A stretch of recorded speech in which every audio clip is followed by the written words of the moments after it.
I don't suppose there's out I can say to make you change your mind. So I'll just tell you to stay safe. Nan won't take kindly to losing her best customer, especially after letting us carry all this stuff all the way to Ash. And we wouldn't want to anger old Nan. You mean, you'll buy some off us? I've got some good stuff for yous.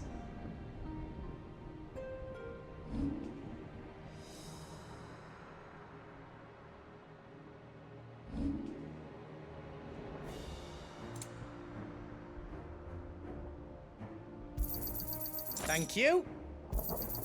Is there else you need?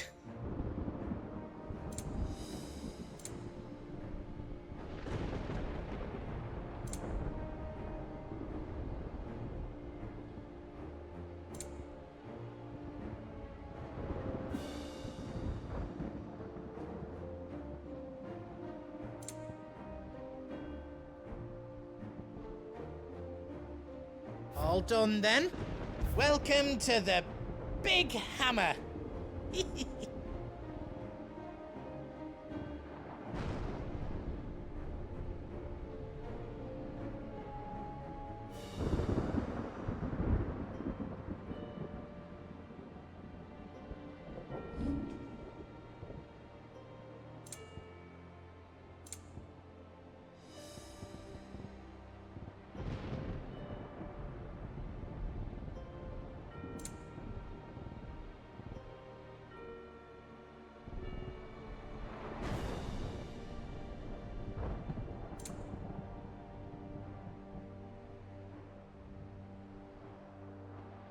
Anything else I can make for you? Are you all set then?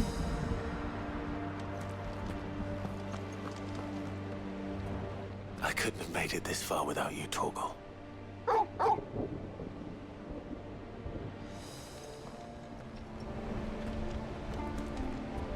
Each parting brings the hope of reunion. I missed you, Clive. I missed you too.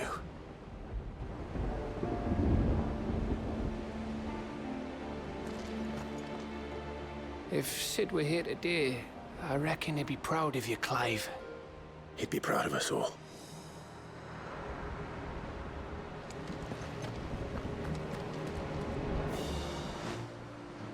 There is still much I would learn of your tale, once this day is done. Until then, all who might come between me and such knowledge shall answer to my spear. I do not envy them.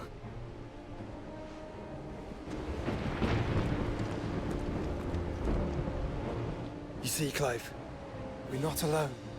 If we are to win the day, we must all play our part. And ours. Ours lies beyond those doors. We've fought long and hard for this moment. Sid's dream, our dream, is within our grasp. We need only endure this final trial, and we shall. Together.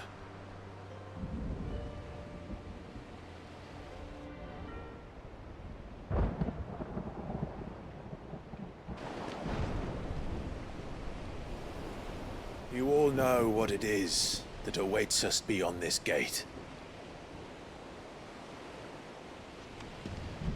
And we shall face it together. Aye.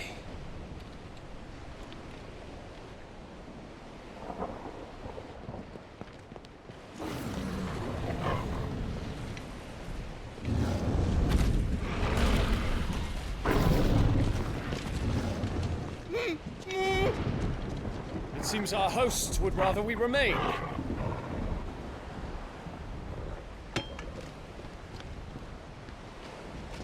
I will stay them. We will stay them. Go! Just don't keep us waiting. Thank you.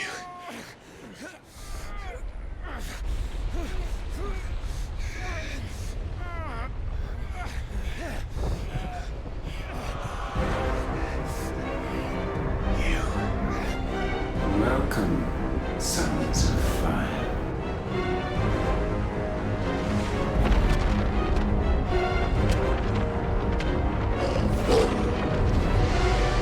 No! No!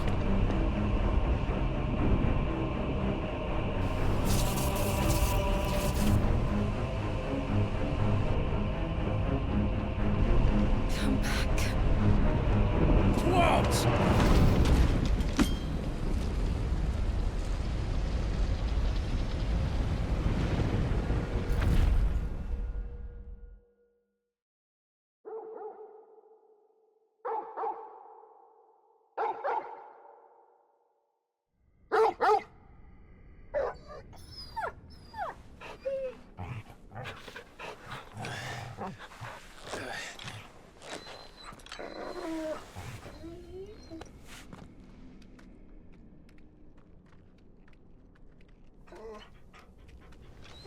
Joshua!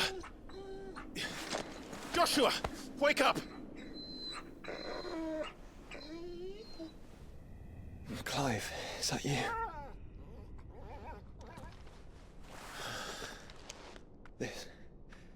This isn't stone here.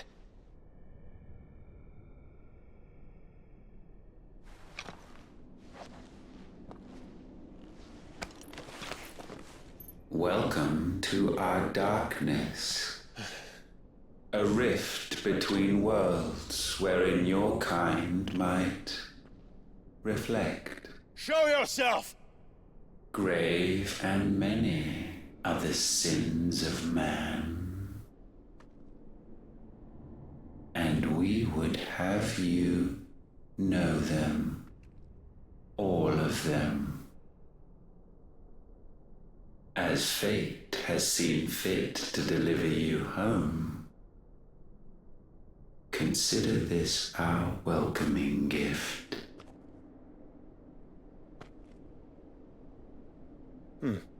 It would seem we are trapped. And the only way out is through Ultima. We find him, and we leave.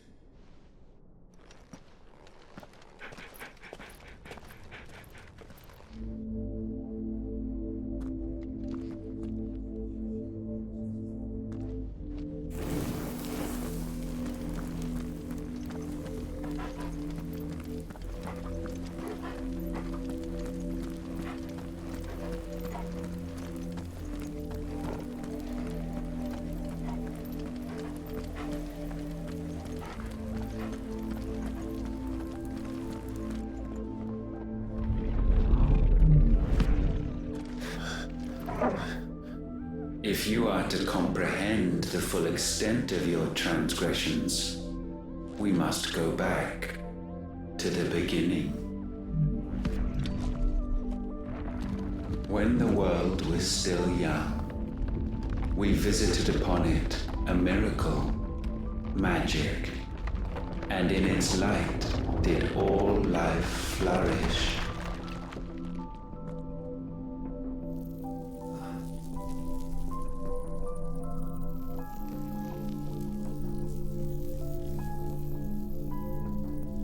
Yet the price for this boon would prove heavy.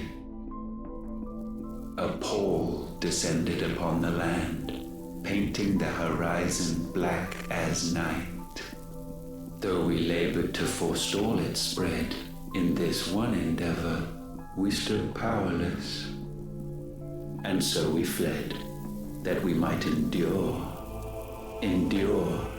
that we might discover a means of salvation.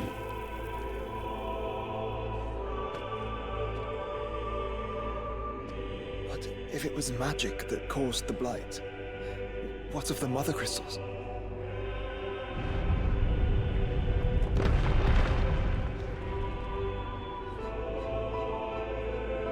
I expect he'll tell us soon enough.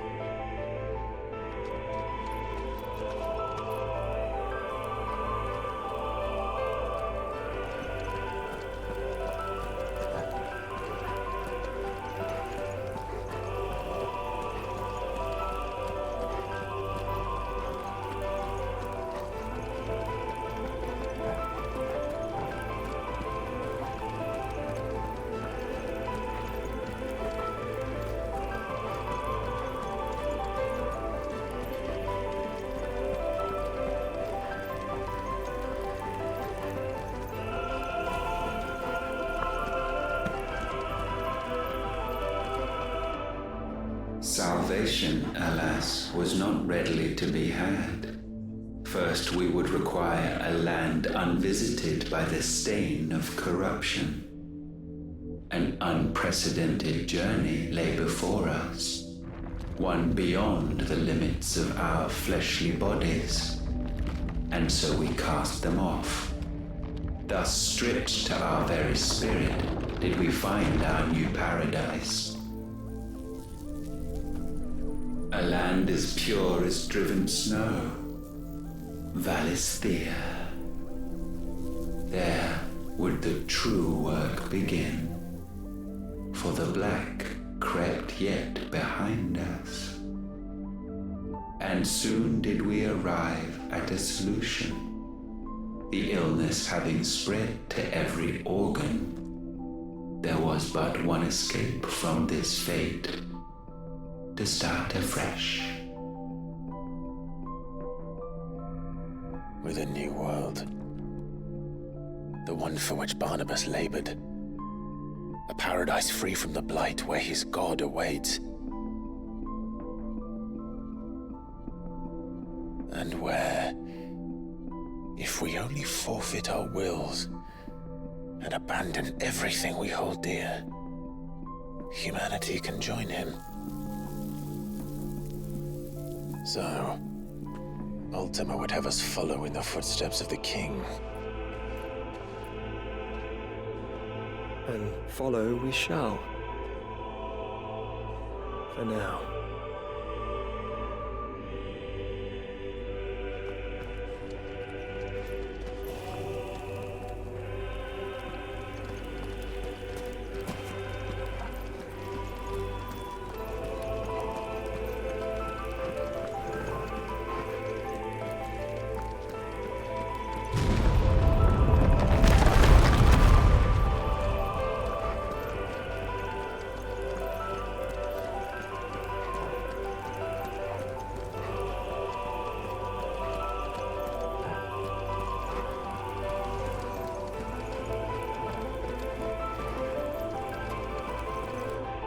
To forge a new world would require not only power, but a constitution strong enough to wield it. Acquiring the first would be simple. Untouched by the blight, Valisthea was replete with ether, and we had only to place jewels in her crown to claim it. Acquiring the second, however, demanded creativity. And so I cast forth the seeds of humanity. You created us. Is that not what gods do? We sowed the seeds for you, Muthos, all that you might one day blossom. And our future thus secured, we thought to slumber, though that would prove a grave mistake. For it was as we slept that man committed his greatest sin. He awoke. Alone in a world bereft of his God's radiance, he stumbled blindly, desperate for guidance. Finding no light, he sought to kindle his own. And from that single errant impulse was his will born. Having discovered himself at last, man turned his eyes inward and found he desired evermore that which only magic might afford. So wars were waged and brothers slain for custody over that dwindling resource. And the land, she wept tears of black.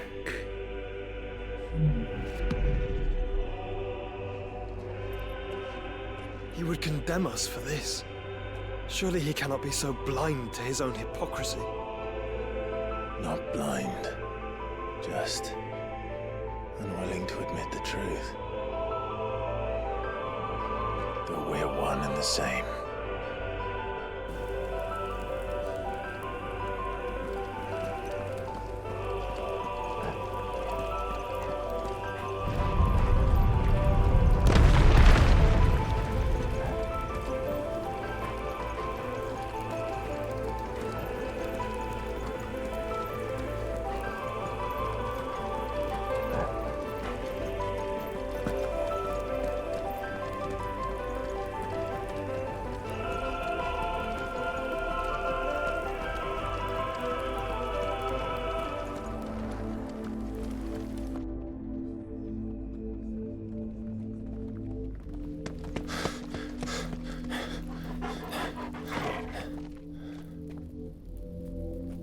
is that? Ifrit. Or what's left of him. Long have our ashes lain cold for want of a spark. Cast your eyes upon them and see what you must become.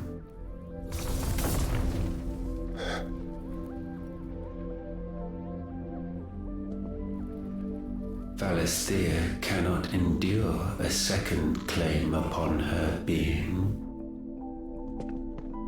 The avarice of man drives her ever closer to destruction. But she may yet be saved by you. It is what you were born to do, why we nursed you and fed you, as your own mother should have.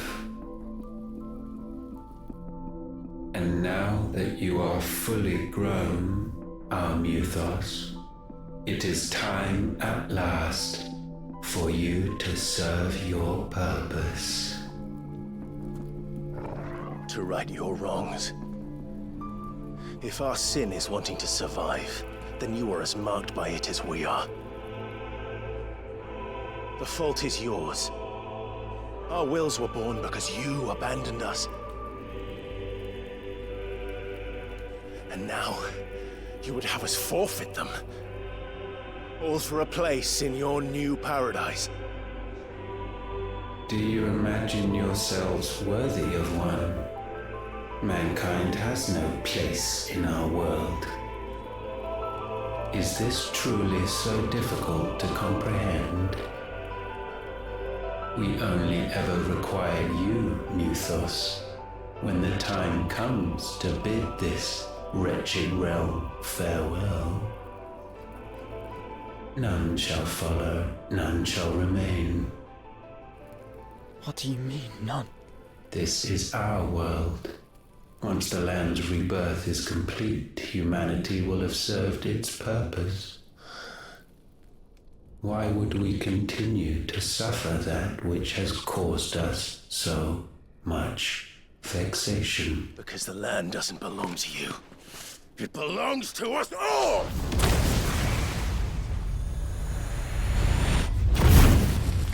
What? That is where you are mistaken. You own nothing but your precious will.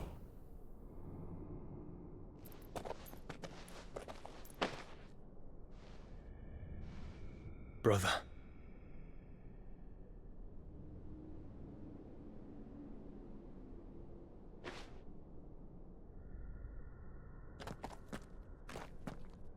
I can't do this alone. And you don't have to. I grow weary of your dissent. Now you must learn that this master will not tolerate disobedience.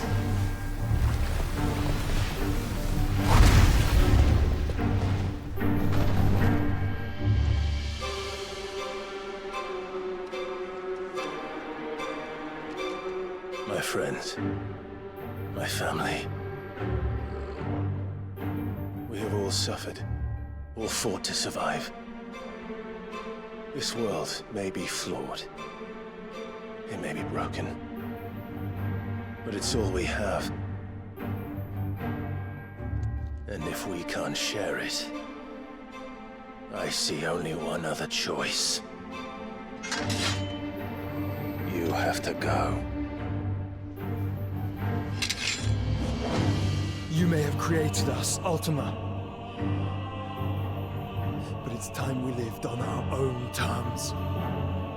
This isn't your world anymore.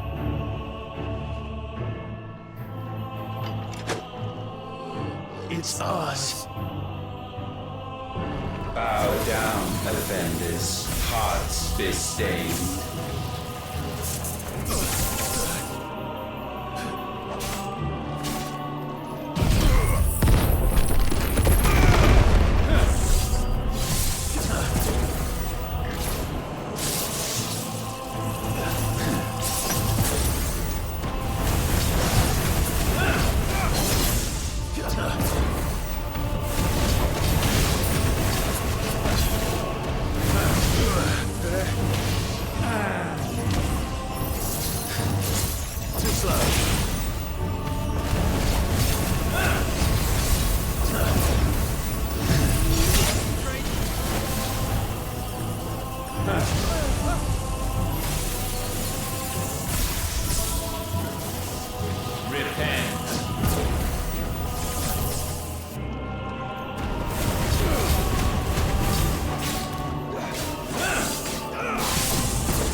Such foul attaint may not be sublimed through gainstanding.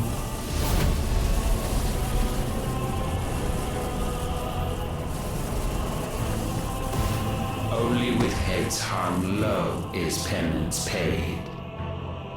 O wretched mortals incapable even of contrition, in fitting season shall we reap our harvest.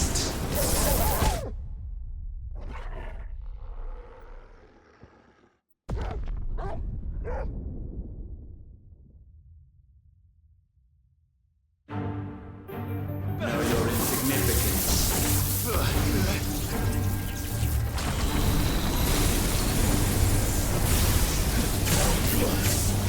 Repent.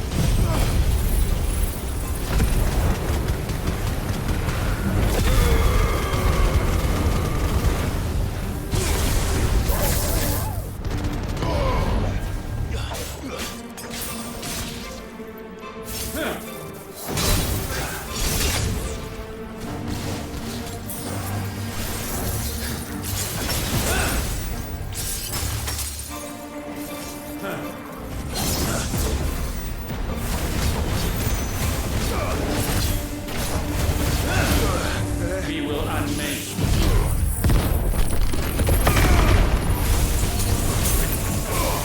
Nice try.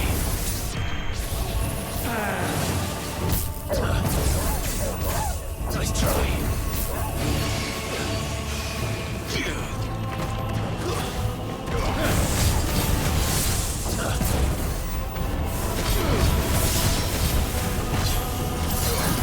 Nice try. Nice try.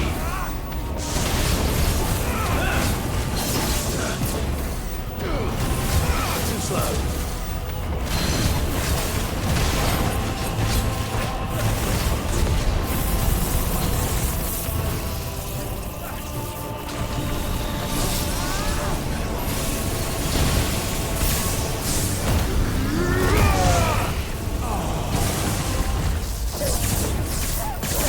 Too slow.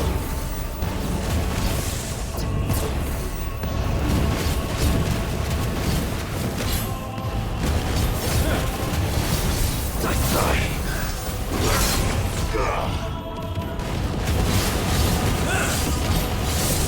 Too slow.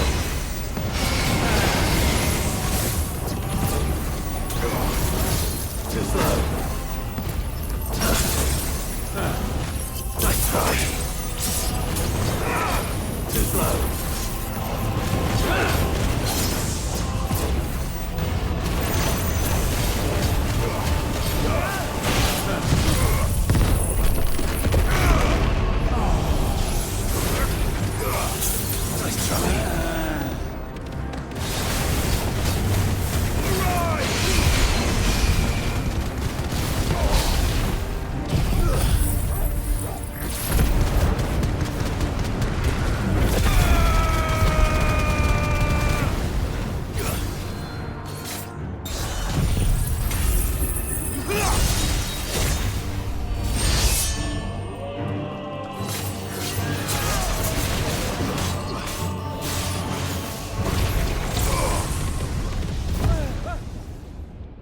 gifted this chance. And still you would raise your hand against the Lord. What now? The darkness bends.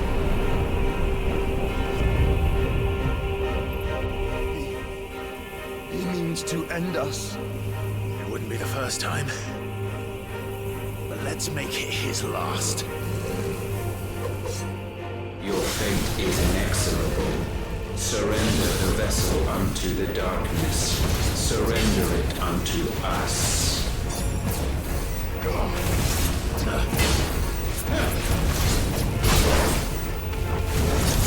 Too slow. Kneel before us.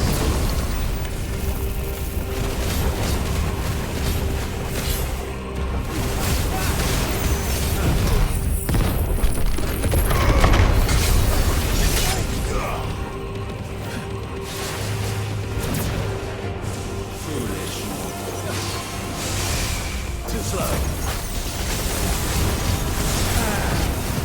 Nice try. Too slow.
countless generations have we awaited this moment.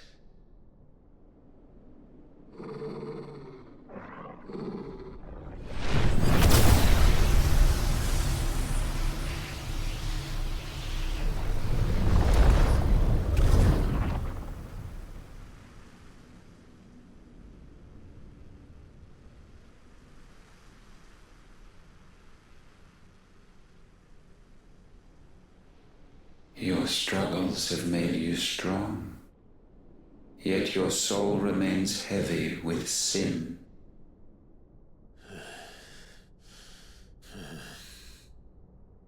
Absolution is nigh. Repent, and all shall be forgiven.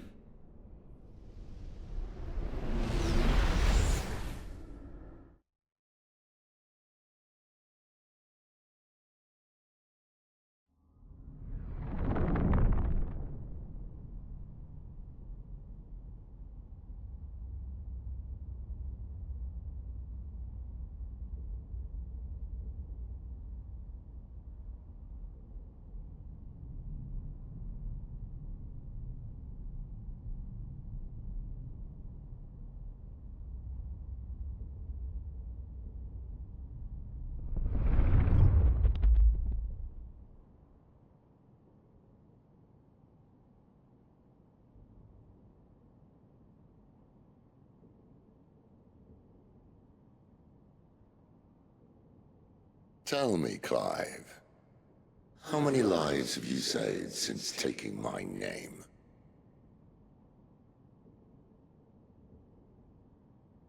Fewer than we have ruined. Wherever we go, we leave a sea of tears in our wake. These are the wages of your will, son. What good are our choices when all they ever bring, all they will ever bring, is death? There's no atoning, Clive. No matter how hard you try. So why not leave it all behind? Leave it all behind.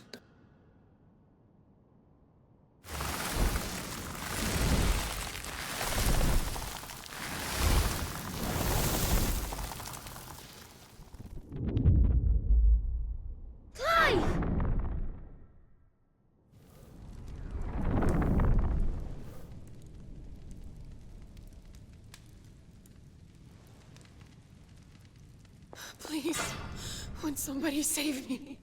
Won't anybody love me? I yearn, yet still she is not mine. Have I not given enough? From will is born desire, and it is this which consumes you, rendering you incomplete. Do you not see how the world bends and warps under the weight of your hungering hearts?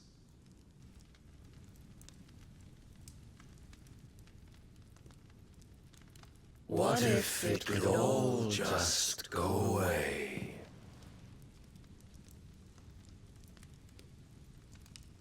Just go away.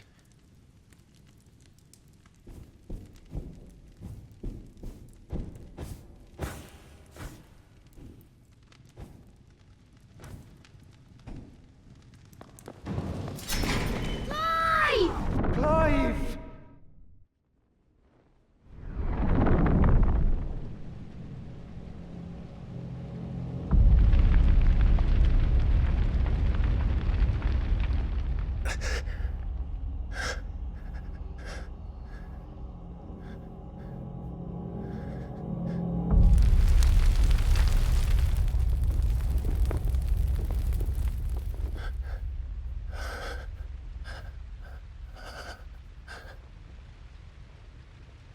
None of this is real.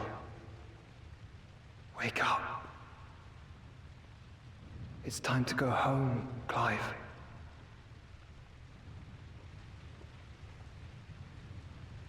Clive. That's right. You're my brother. brother.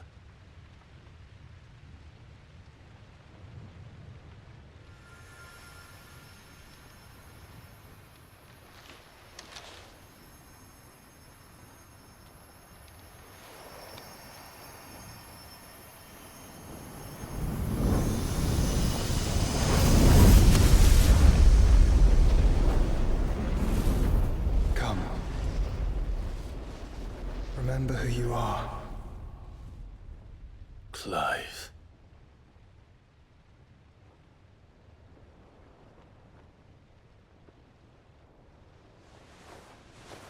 Once more, lest you forget.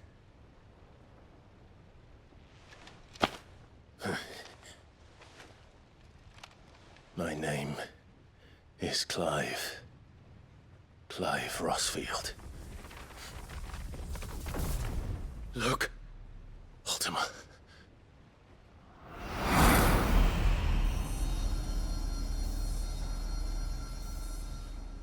Even here, the light of the vessel's will cannot be quenched.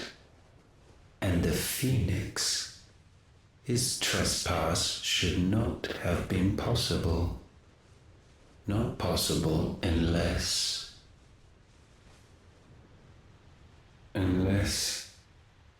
he has been with Mythos all along. The mark of the Phoenix, emblazoned upon his heart, made manifest by the power of will alone. The power of creation. Can it be? Are their wills truly so potent? Are you still talking?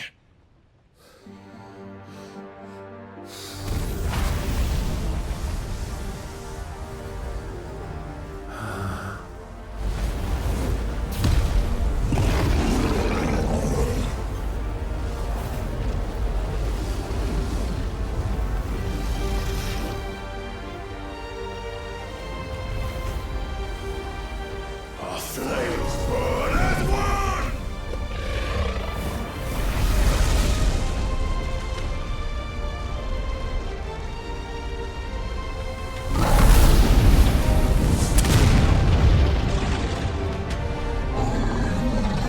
This is no mere evolution, it is deviation. And herefrom does Logos rise.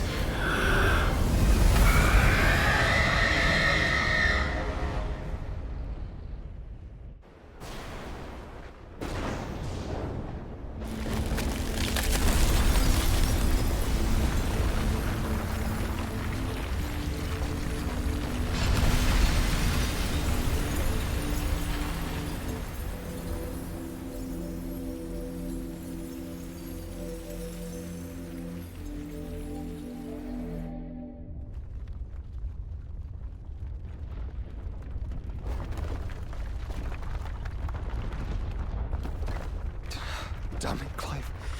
Wake up.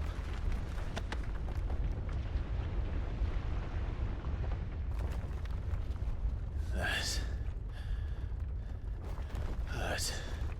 Sorry to wake you, but I think it may be time to leave. This place.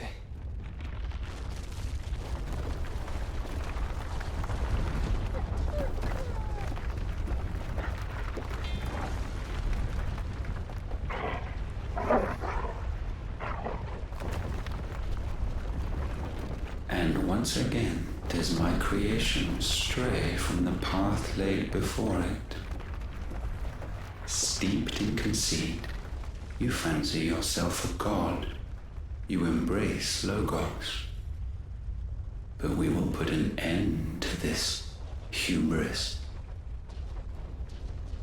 What are you talking about? In the halls of origin does our true power quicken. And there shall you be made complete. Soon, Mythos, soon you will discover how little you know of suffering.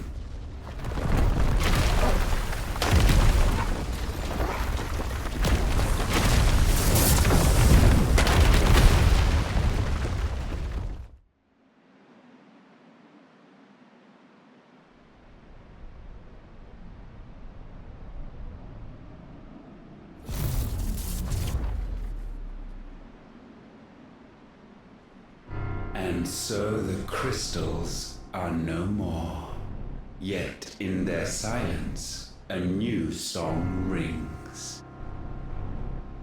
Its chorus building, a crescendo as it enters its final movement, stirring those long aslumber to waking.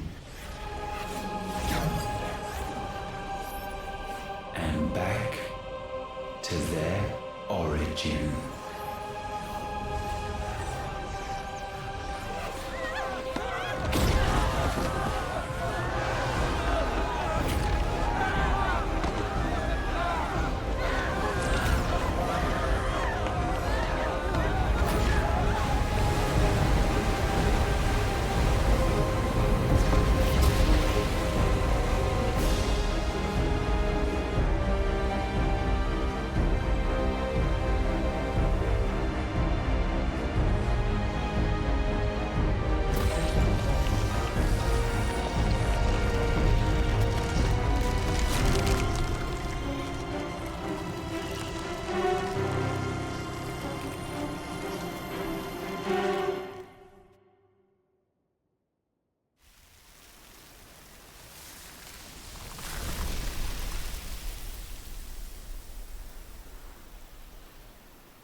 Bloody crystal's cracked. So where the hell are they?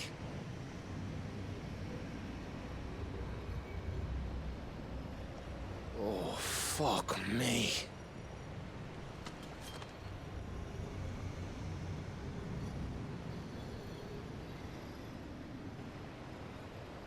Is that ether?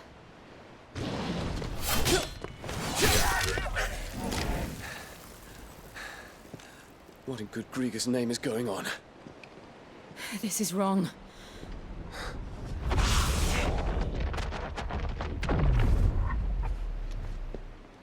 Are we back?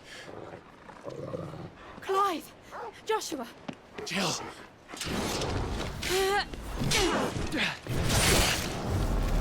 Is everyone all right? We're fine. What happened? Too much to explain here. Mate! We're leaving! Now!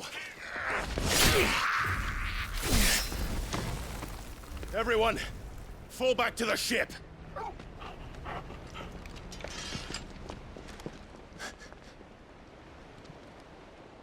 I will be with you anon. Thank you.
I need to tell everyone what happened at Drake's Spine.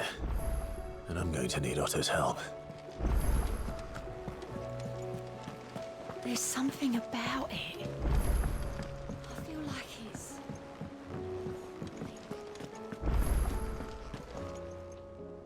Still alive, I see. Something tells me that eyesore on the horizon is your doing. How'd you manage that? It's a long story. One that I'd rather only tell once. Right. All hands on deck, then.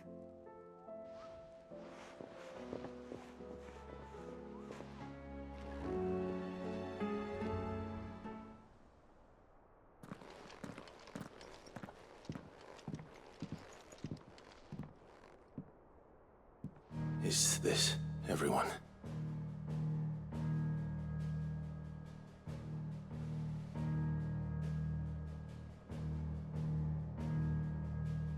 As I'm sure you've all guessed, the crystal which now commands the eastern skies was summoned by Ultima. He called it Origin. Though the significance of that name is as yet unclear. What does it matter what it's called? Its emergence tore Twinside asunder and wiped my homeland from the map.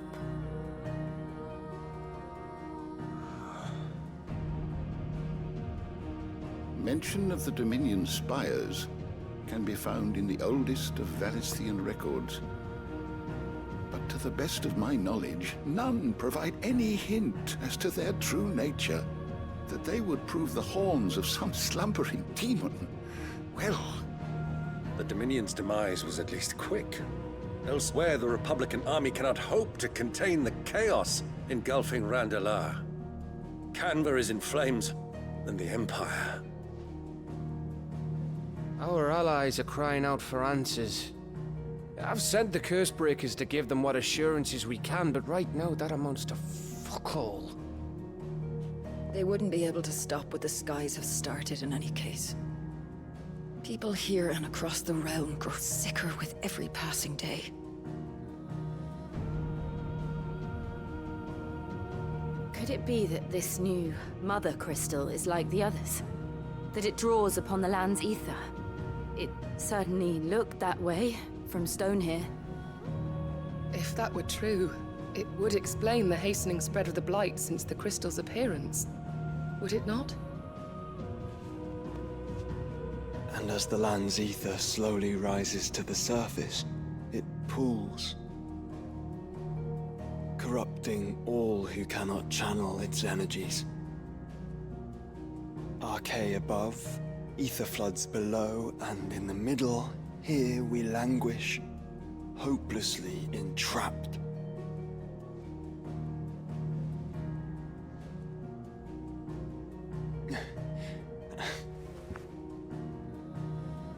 It's all right.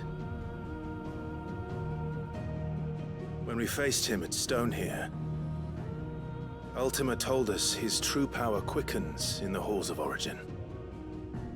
Needless to say, we cannot allow that to continue. If we are to stop him, we will have to find a way into the crystal. How are we gonna manage that then? It's up in the sky. And fast as she is, the Enterprise can't fly.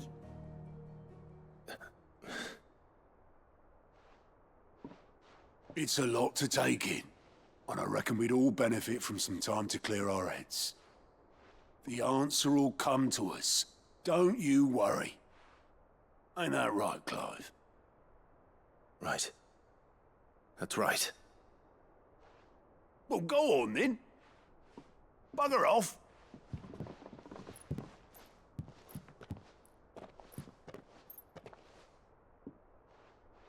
Same goes for you, Clive. You won't solve anything like this. Trust me.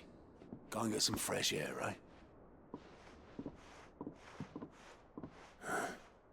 Thank you.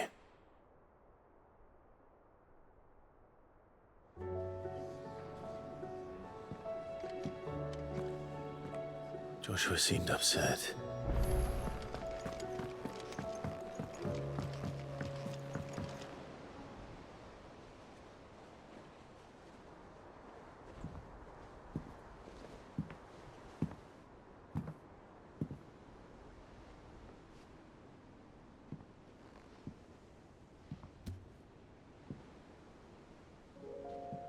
Ultima may have created us, but he doesn't make us who we are. Only we can do that. And if he would have us fight for our survival, so be it. It's what we've been doing all along. Much like Ultima himself, it would seem. His new world being naught but a means to survive. And so, we must contend to decide which of us shall inherit the land. Should Ultima prevail, it will mean death for us all. Of that, we can be certain. But even should he fail, what world awaits us? A withered, godless place, where our newfound freedom will most like prove a chain in itself. Well, that may be. But a chain can always be broken. As long as one has the will to break it. It won't be easy. It may take generations. Centuries of suffering. And that is, if everyone plays their part. But it will happen. And when it does, it will be on our terms. That is the world that awaits us. Indeed. And what better world could one wish for?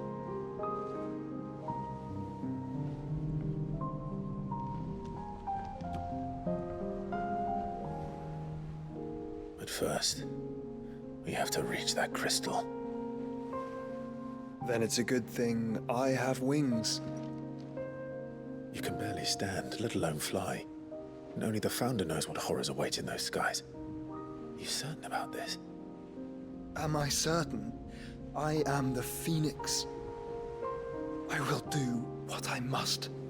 This is our fight. Remember?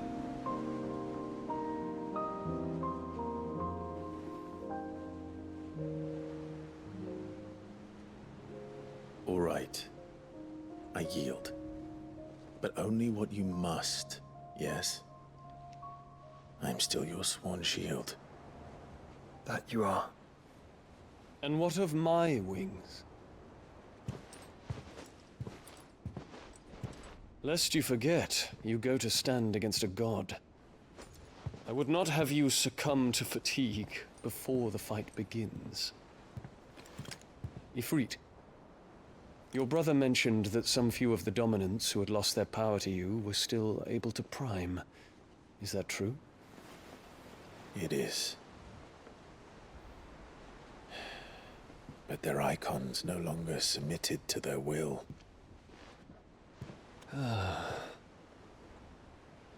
Then mine will have to be stronger. That you both might save your strength for the battle to come. You don't have to do this. If you do, there's a chance you might lose all you have left. And what have I but regret? My life ended in the Dominion. I fear death no more. Besides, I would have words with Ultima. He has much to answer for.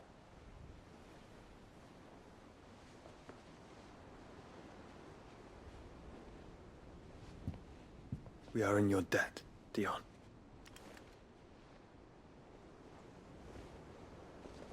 We can speak of debts when this is over.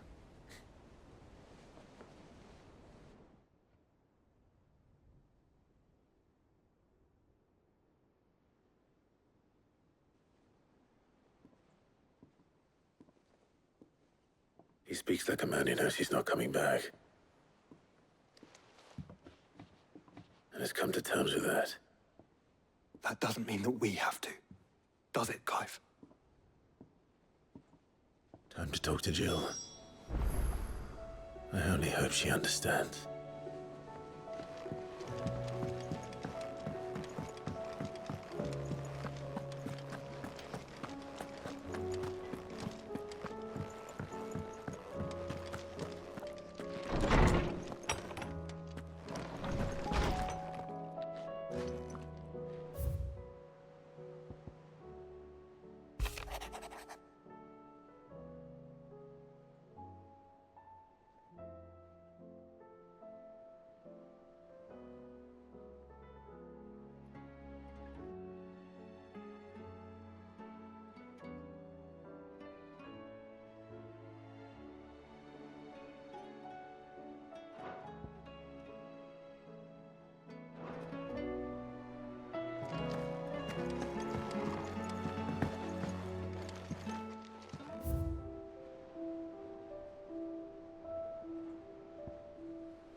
Come to wish on a star. That might not be such a bad idea. This is it, Jill. You know what I have to do. Why I have to do it. There's no turning back now. This is where our journey was leading us. Where it will end, for better or worse. I could pray to Metia for you. But you'll be all right, won't you, Clive? You always are. I did promise we'd watch the moon together. I'll be waiting.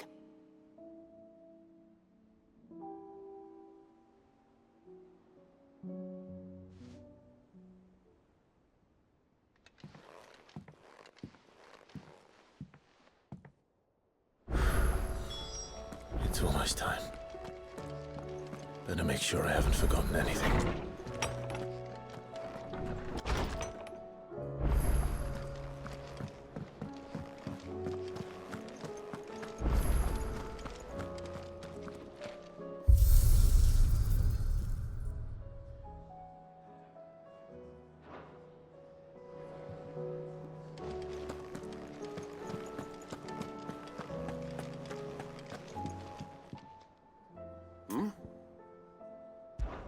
Clive, my boy! Rutherford informs me that we owe you our thanks. Hadn't intended for you to get involved, but such are the times we live in, huh? I would have done the same for anyone else. You're far too modest, Clive. You'd make a terrible nobleman. But tell me, is the realm truly in as dire a state as Rutherford suggests? From what little I saw, you were right to be worried. I suppose I should have expected the worst. But I was rather hoping the great and good of the realm might have things a little more under control. Alas, it seems that firm leadership is in short supply these days, and without it, the people are bound to lose their way. We must move quickly. But where do we start? True, the challenges that face us are many. But in my estimation, there are two key areas to be addressed before any other. The realm's armies and her larders. As you've seen firsthand, it's every man and woman for themselves out there. Certain cities have banded together to try and maintain some semblance of order, yes? But such cases are few and far between. And yet, the only remedy for the chaos that faces us is unity. A unity that transcends even the borders laid down by our ancestors. In short, if Storm does not stand together, she will fall apart. But how would one even begin to unite the realm? The armies, my boy. As I told you already, we begin by restoring order among the ranks of those sworn to maintain it. Sadly, I doubt I could convince even the lowliest gaggle of privates to dig a latrine together. But I do know someone the High Commanders have been known to listen to on occasion. Field Marshal Eugen Havel. I thought he was retired. He was, until an Akashic army tore through Randalar and killed most of the rank and file. There is no man alive more capable. Literally. And as luck would have it, I've already spoken with him on the matter. Of course you have. And he's agreed to help. On one condition. That he first speaks with you personally. Havel has always been a man of frustratingly rigid principle, and he has certain qualms about clasping arms with, well, with an outlaw. I extolled your many virtues as best I could, of course, but the old goat was adamant that he be allowed to appraise you in person. You don't mind, do you, my boy? Of course not. As long as chaos reigns, we will never build a better world. I'll do whatever it takes. And if the Field Marshal wishes to speak with me in person, then so be it. That's the spirit. I'll leave for Randalar at once. Would you send a Stolas? Of course. Rutherford is already in the Dalmekian capital. I'll have him tell Havel to expect you forthwith. Excellent. Thank you, Uncle. No, thank you, Clive.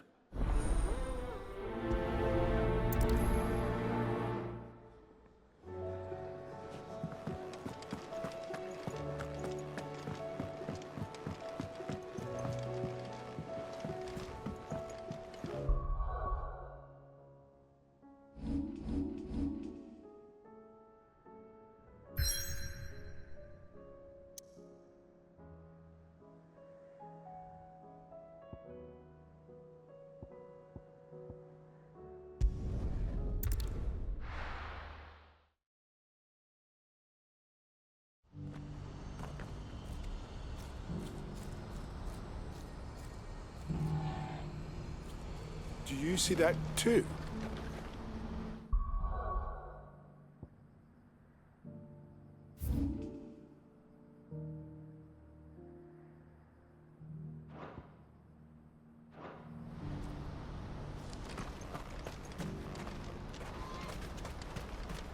Pardon me, but would you happen to be...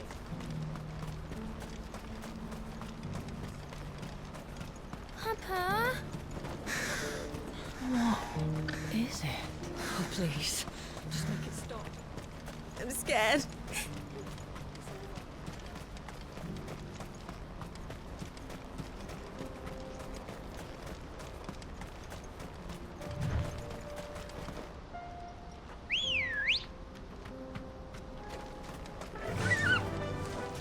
Fly, Ambrosia.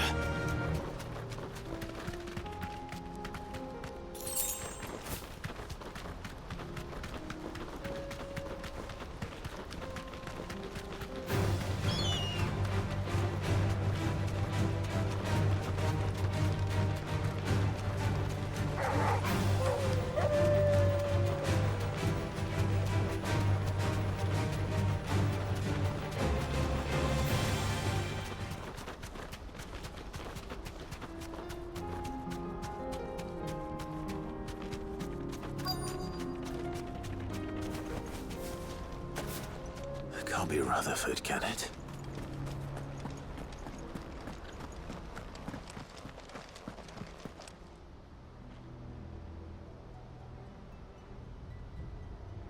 Turncoats and cowards, the lot of you!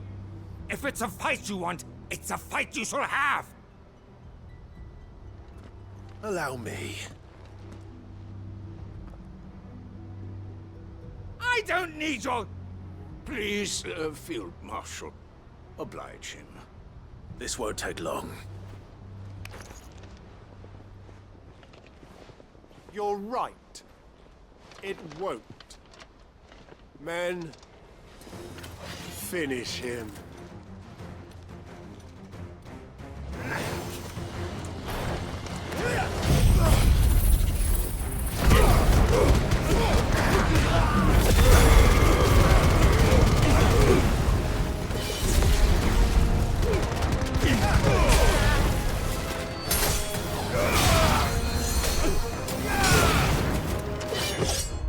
Nice try.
A little longer than I'd have liked.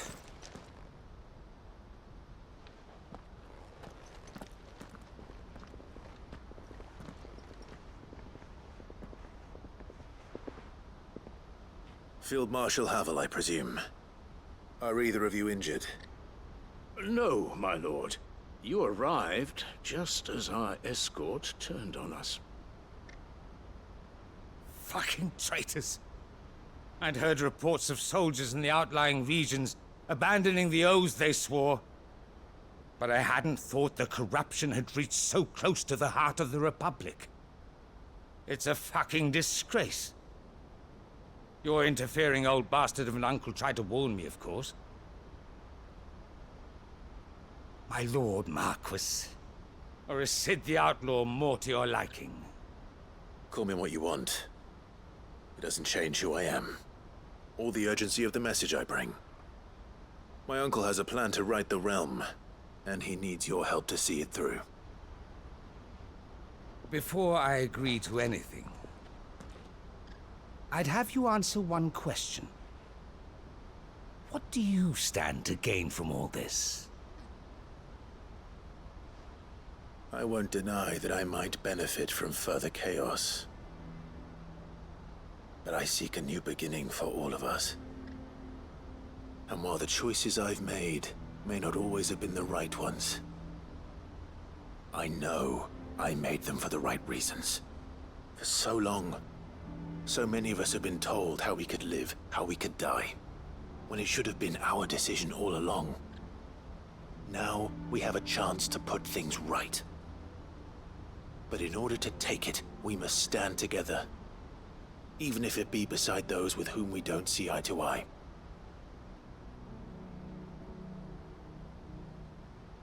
Certainly not the words I expected from an outlaw. But perhaps your uncle was right.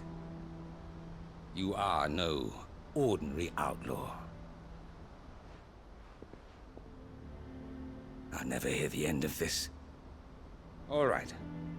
I'll start by ordering my most trusted guard to bring the Dhalmekian fringes under control. Next, I'll make contact with my counterparts in the Imperial Army and see if I can't convince them to try and restore order in their own territory. Thank you, Field Marshal. But they are not the only ones we will need to convince. What do you mean? I don't doubt that I can bully some sense into a few generals. But those they answer to require a different kind of persuasion. And when it comes to honeyed words, well, we will need an envoy. One who can court even the most stubborn of statesmen. You, perhaps. I'm flattered. But I'm no diplomat either. And I have other problems to attend to. What we need is a skilled arbitrator. And I may know just the person. Is that so? And would he happen to be an outlaw too? Of a different kind, perhaps. Well, beggars can't be choosers. I suppose we'll all have to find a little of the outlaw in ourselves if we're to make it through this. Very well.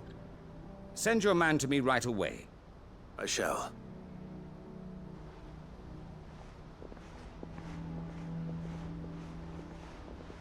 My Lord Marquis. Your Lord Uncle bade me escort the Field Marshal to his manor in Port Isolde. And I will see that my associate joins you there. Very good, my lord.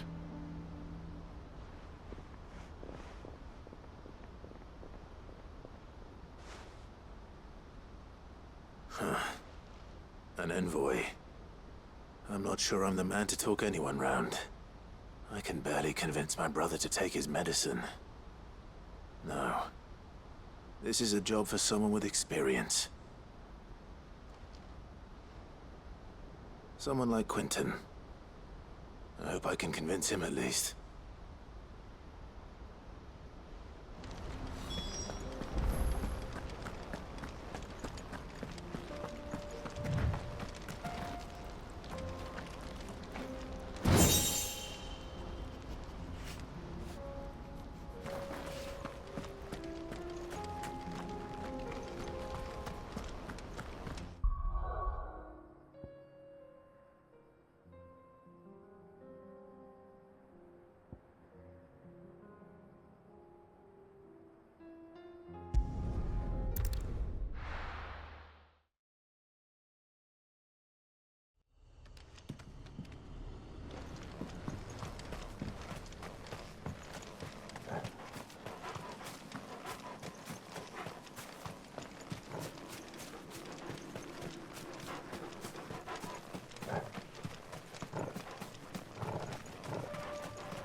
Quinton, I have a proposal for you.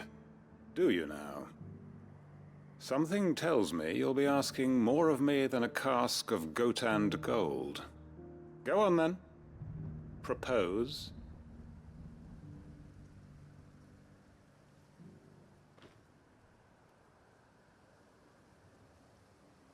You'd have me convince the chiefs and chamberlains of the realm that they should simply swallow their pride and do the one thing that has proved impossible for thousands of years.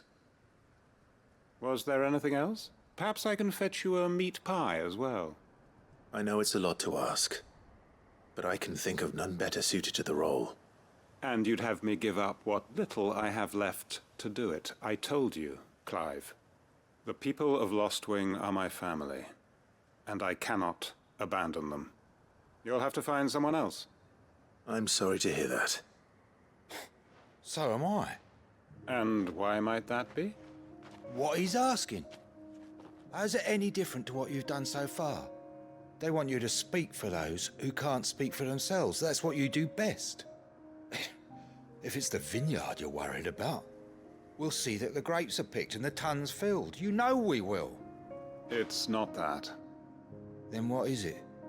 You said yourself we're family. Don't you trust us? You know that's not what I'm... Then what are you saying? That only we are worth saving? Why turn your back on everyone else? You convinced us we could build new lives for ourselves, and if you can do that, who's to say you couldn't convince the entire realm? A stirring argument. I fear that any rejoinder I make might fall somewhat flat by comparison. So you'll join us? Where do you need me? Field Marshal Havel will want to speak with you in person. He's currently in Port Isolde. I can arrange for a party of Cursebreakers to accompany you there. That would be very much appreciated. I hear the roads are far from safe these days. Hopefully not for long. My uncle will want to know that his plan is taking shape.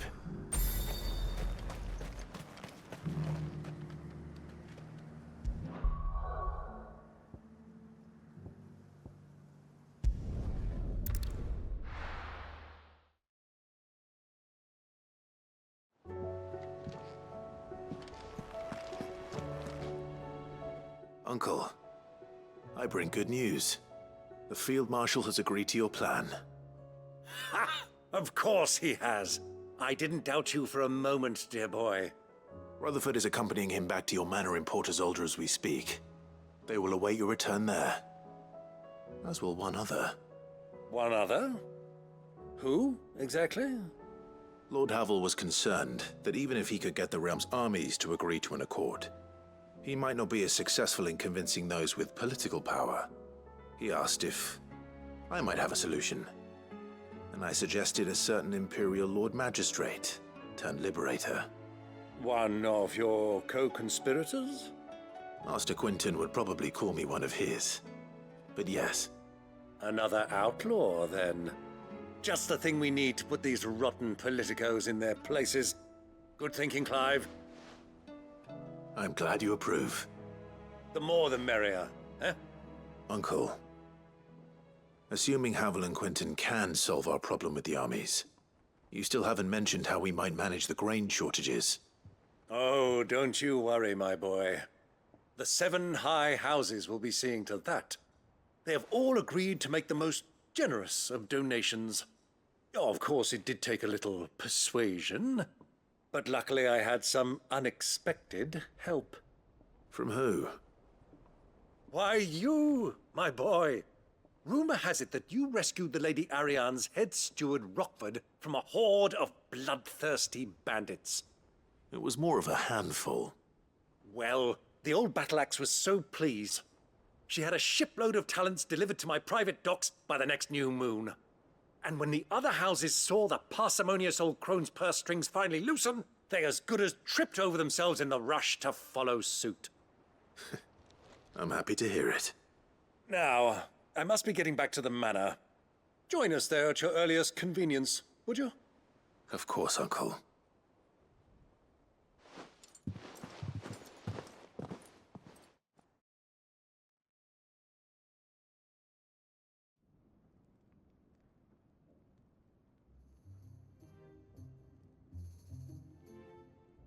And how, pray tell, will we get that grain to the capital if the roads are still overrun with Akashic? You find another bloody road. I only have so many men, and I'm not about to send them headlong into an ether flood. That is, unless you'd have them turn as well. Well, they'd certainly eat less. Says the man with a belly bigger than a band of curls. My soldiers actually need their rations. Without any food to keep them going, they'll be dead even before you've sent them on your fool's errand. If I may, gentlemen, perhaps I might suggest an alternative approach. Though supply routes are indeed disrupted, there is no shortage of ships. Indeed, they bob away in every bay from here to Randalar, awaiting a safe haven. Allow them to make port and fill their bellies full of grain. And once those who crowd the cities are fed, ferry the displaced back to the countryside to work the fallow fields. But I'm sure that you wish to continue your discussion. Forgive the interruption. Two such firm friends as yourselves need no help from the likes of me. Rutherford spoke fondly of the great bond between you. Us? Friends? I can't stand the man! Clive, I'm beginning to question the quality of the company you keep. And what kind of company were you expecting him to keep? The man's a criminal! Criminal? How dare you? You are not fit to breathe the same air as this fine, upstanding young gentleman. Upstanding? He calls himself Sid the Bloody Outlaw! Once more onto the breach.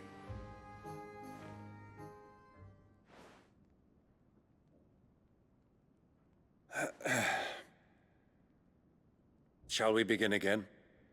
What we seek here is not to create a new nation, nor to claim the thrones of those that already exist. We wish simply to bring stability to the realm that mankind might weather the current storm. And to do that, we must convince those in power, the generals, the statesmen, the nobles, that our cause is just. There will be disagreements, yes, and I imagine some resistance, much resistance. But we cannot let that deter us. If we show them the path, show them that we walk it ourselves, then I am confident they will follow. The fate of the world lies in my nephew's hands, but the well-being of her people lies in ours. And we must not squander the chance that Clive has given us. Uncle Byron, aye. Now, with that settled, let's move on to the signing of the Accord. For what great moment in history hasn't been accompanied by a little ceremony?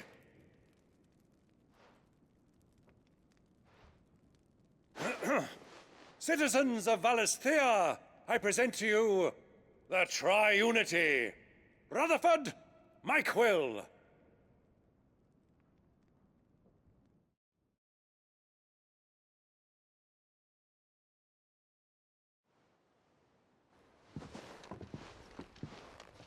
Well, my boy, the stage is set. That it is. This is the role you were born for. Now I ask only that you trust in the talents of your supporting cast. We shall play our parts to the best of our abilities, that you might have the opportunity to shine. The realm needs its Sir Crandall, and there is no better Crandall than you, Clive. I want you to keep this signed accord as proof of our faith in you. I will. Thank you, Uncle.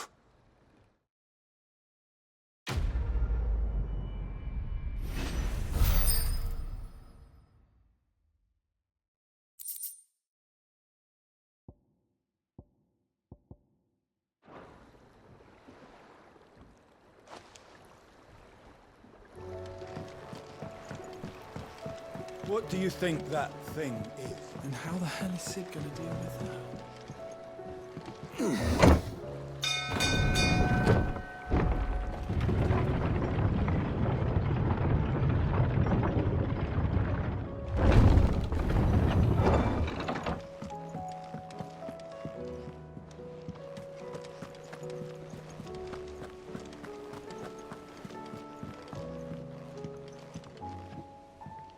Sid, I was wondering if you could help me.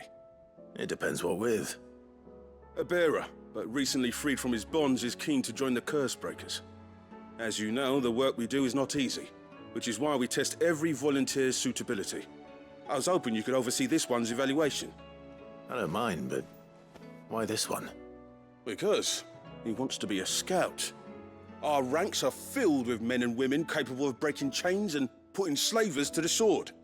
But scouting, we're few with the nose for that, which is why we still rely so heavily on Gav.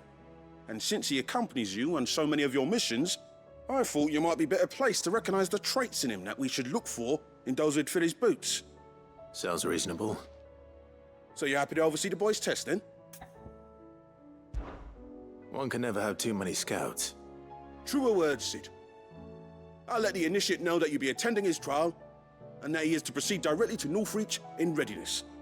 No time like the present, eh? No time like the present. I'll await you there.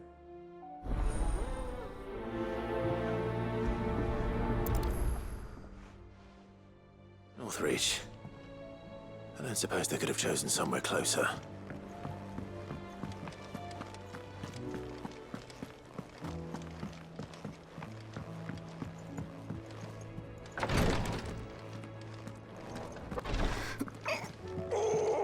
Please, Your Grace, stay strong. Ah, my Lord Marquis. Yote, is anything the matter?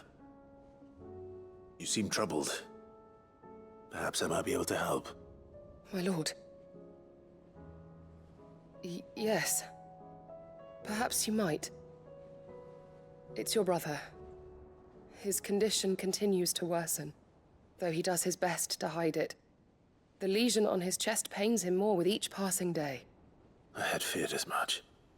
There are certain elixirs which can ease the suffering of those afflicted by the curse, but... But His Grace's case is severe.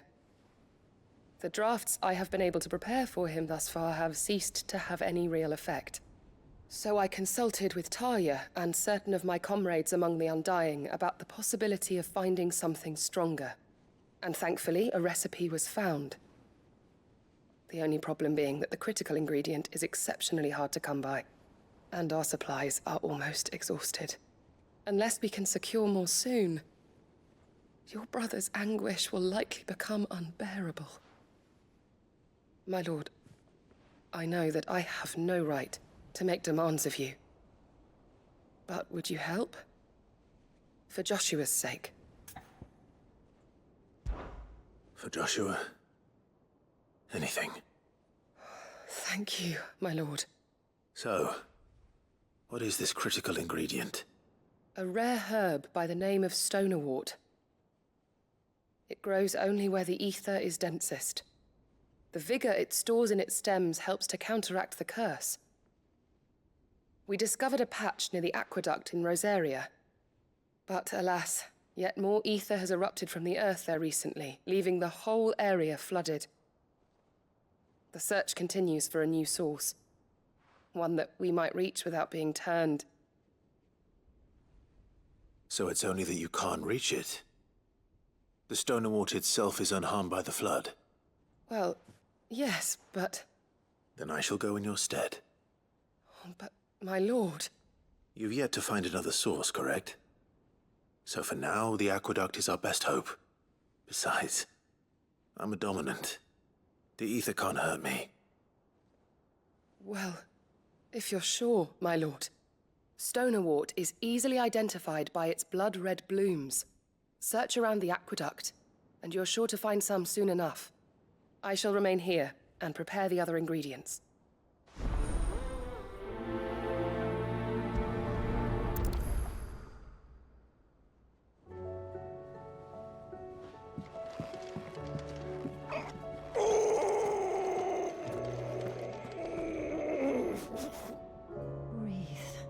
It'll all be over soon. You nearly collapsed Can't back keep there. this up much longer. It's just a touch of the vape. Glory to Griga. There you are. And not a moment too soon. What's happened? Taya's busy working herself into an early grave. Since the arrival of her latest patient, She's refused to stop, even for a moment. I've tried offering to see to him in her stead, but she won't hear of it. Clive, she hasn't left the infirmary in days. She's pushing herself too hard. And if she doesn't rest soon, will you talk to her? Order her to her chambers if that's what it takes. Because if she keeps this up, I fear the hideaway will be without its best physica before too long. I know better than to order Talia to do anything, but I'll speak to her. Thank you. I pray you have better luck than I did.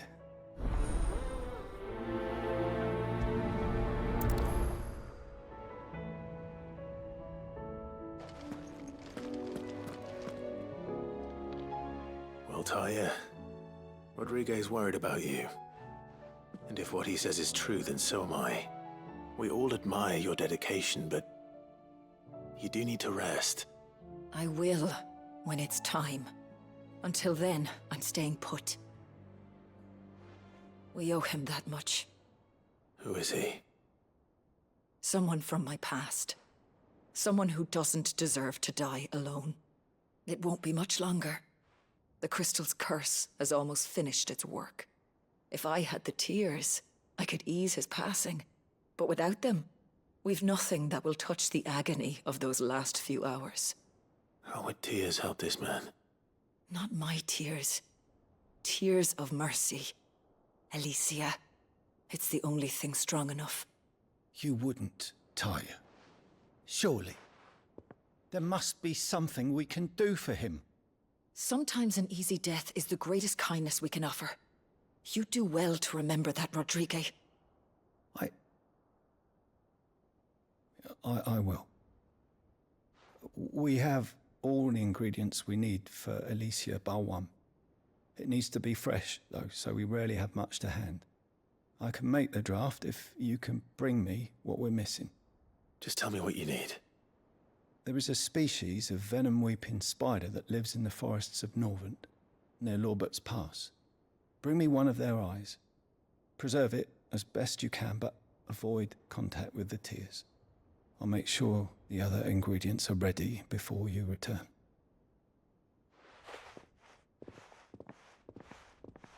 Thank you, Clive.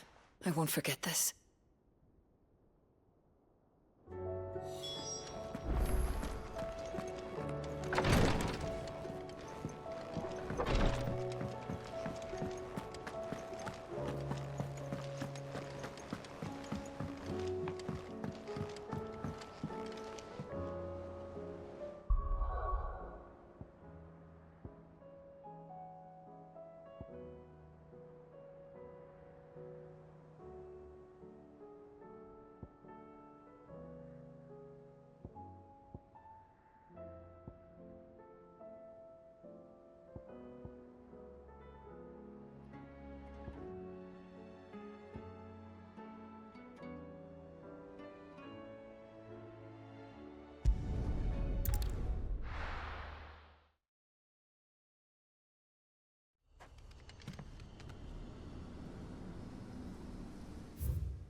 Rodriguez could have mentioned his spiders would be the size of curls. Titan! It's over!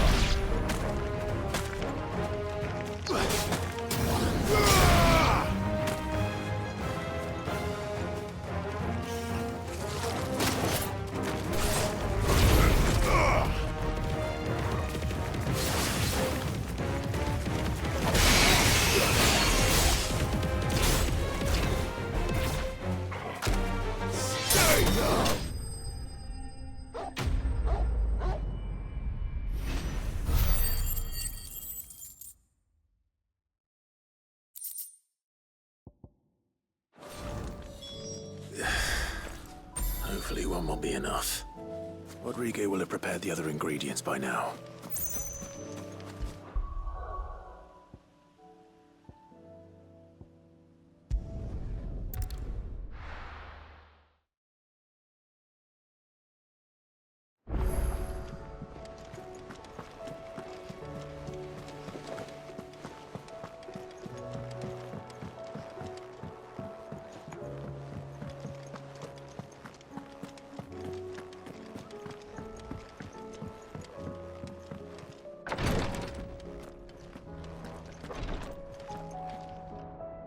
Thank goodness you're back. Talia looks like she's about to collapse.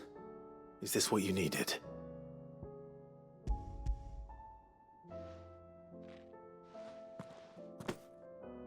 Yes, it is. Thank you, Clive. I'm loath to give a patient Alicia, but Talia's right. Sometimes it's all we can do. A single dose dulls even the most agonizing pain, and all other sensation with it. It may be a gentle way to die, but it is death nonetheless. I wish there was another way.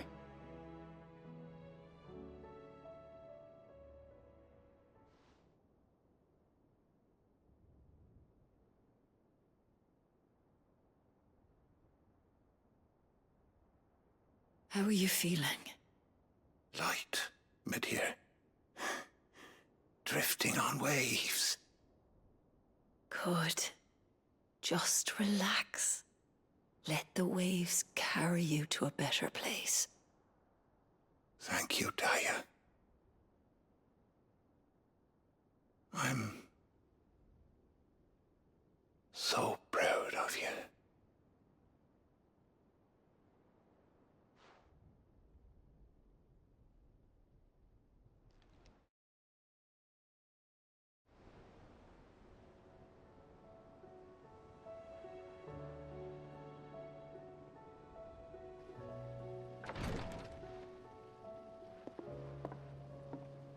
He's gone. Thank you, Rodriguez. And you, Clive? I'll see that he's properly laid to rest.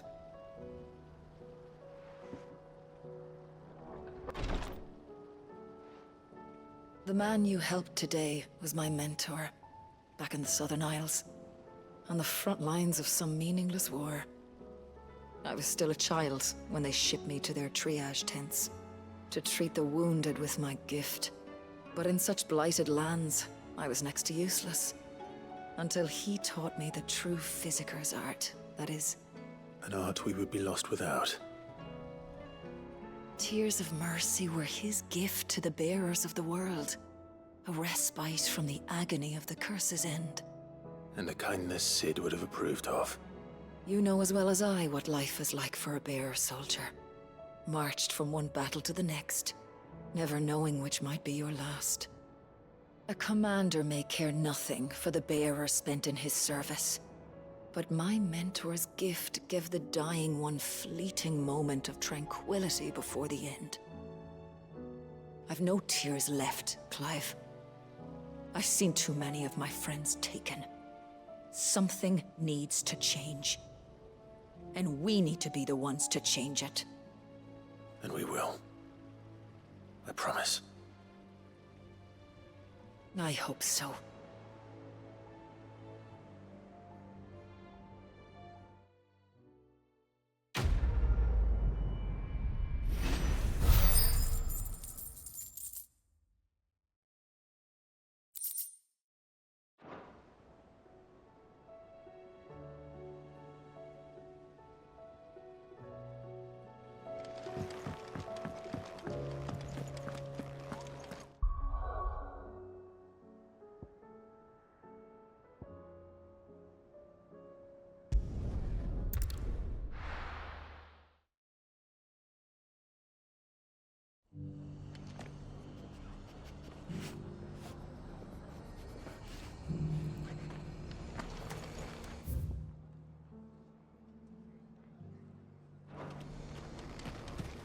few rooms going spare now. You want a bed for the night?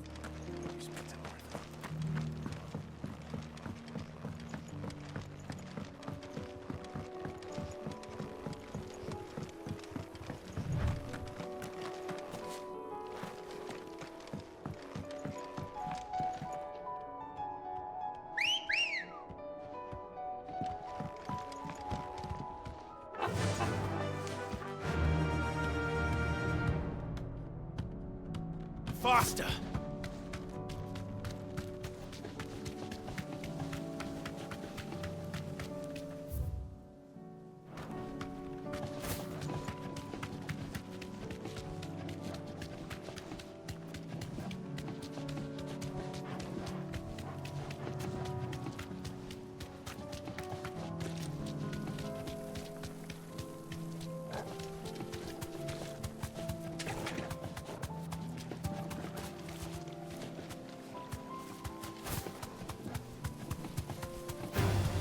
This might take a while.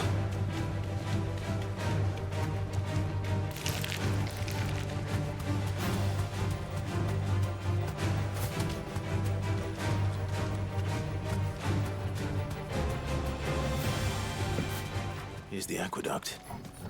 Now to find our stone wart. Yote mentioned blood-red petals.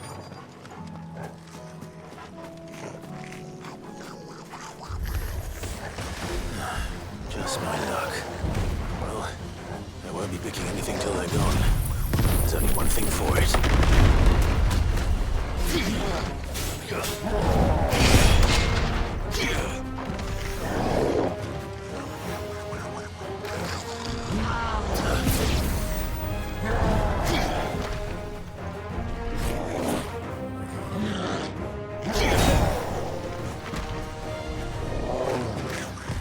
Too slow.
Guess we're all ready.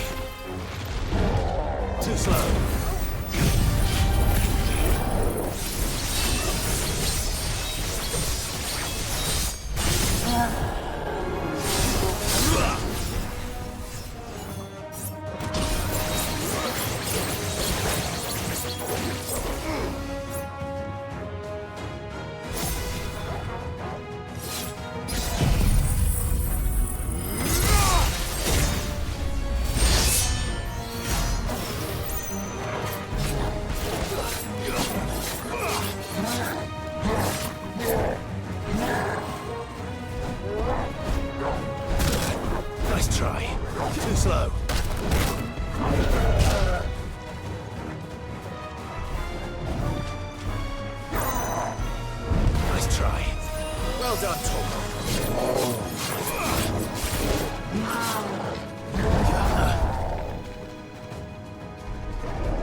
collect as much as I can before reinforcements arrive.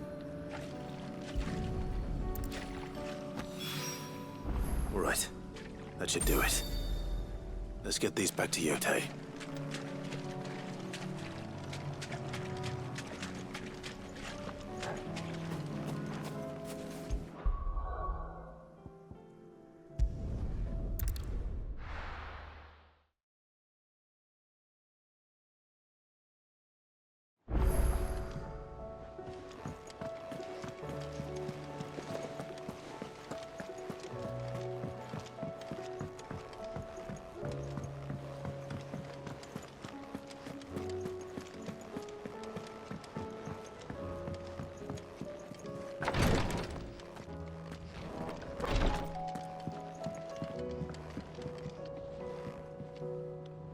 Yotei, I brought back all the stone and water I could find. Will this be enough?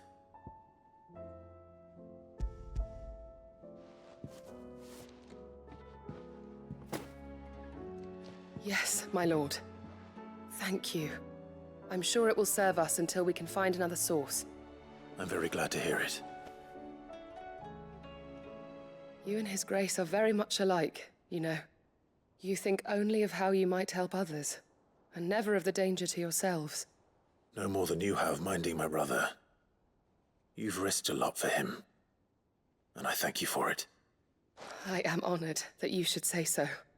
But I beg you, my lord, do not give too much of yourself for the sake of others. We could not afford to lose you. I'll keep that in mind.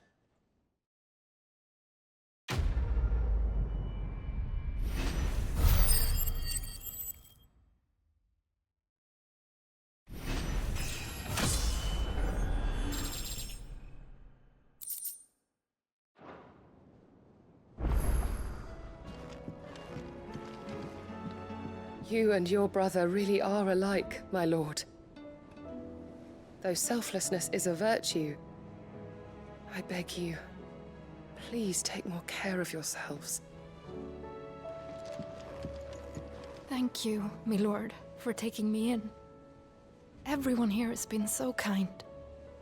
It reminds me of home.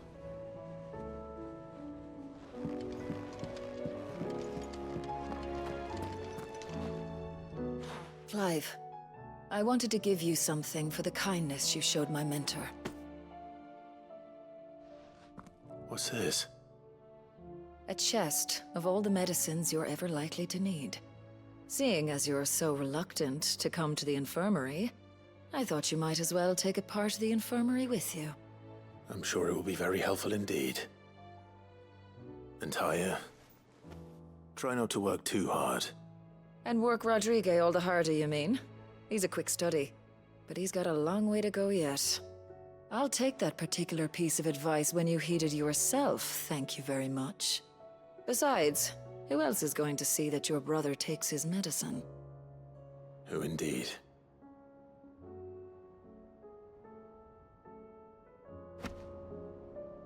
I'm glad I was there for his final moments.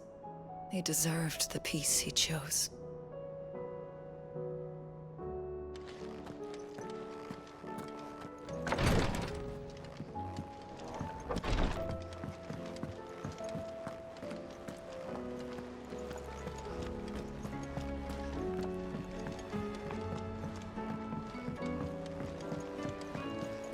There's something about it.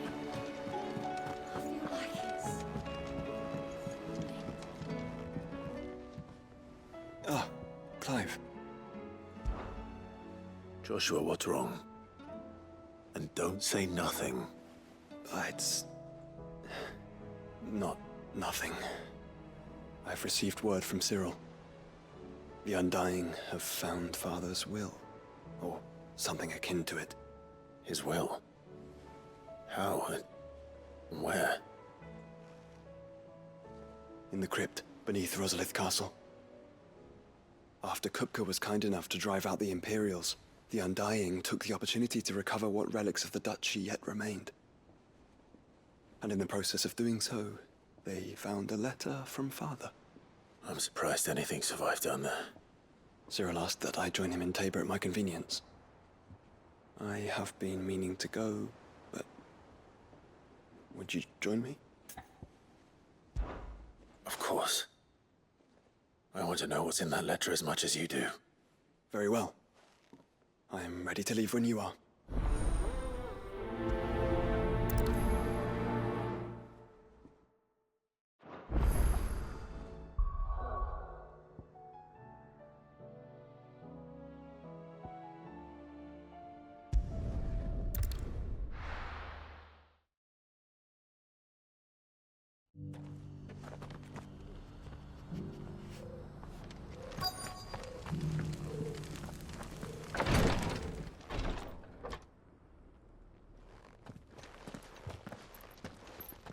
Your Grace, my lord, I trust your journey was not overly onerous. Cyril, you found a letter from Father? Yes, I have it here.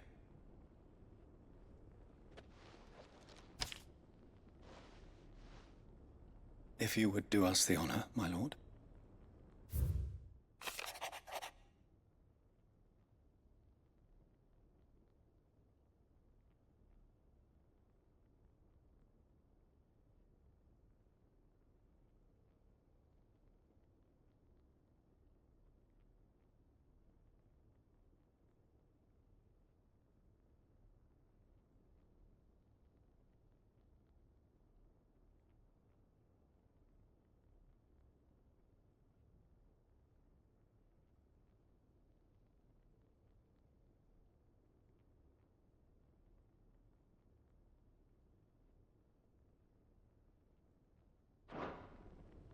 An inheritance.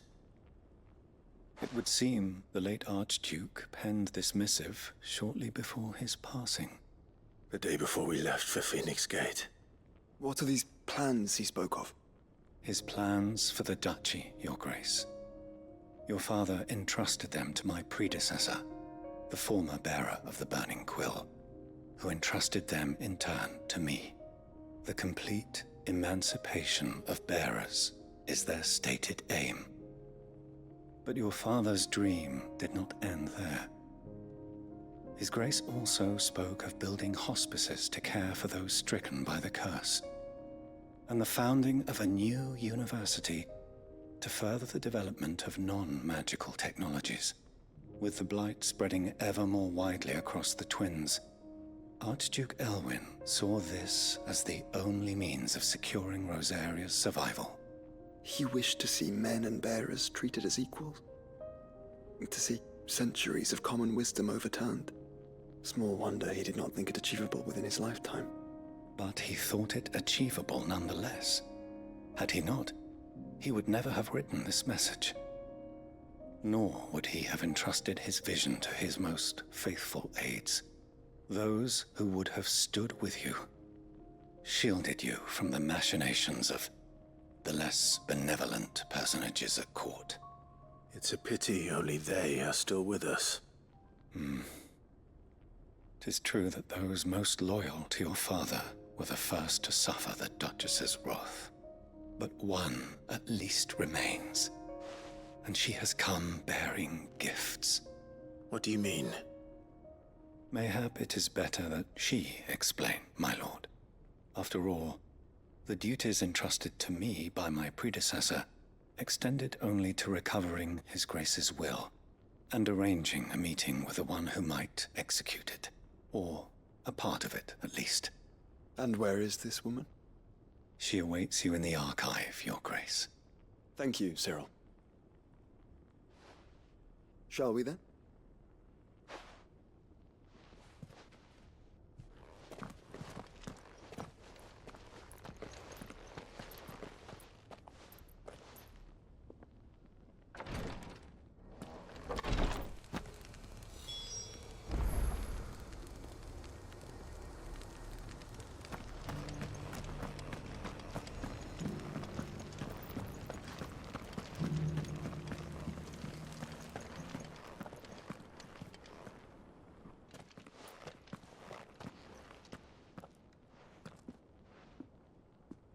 My lord, your grace.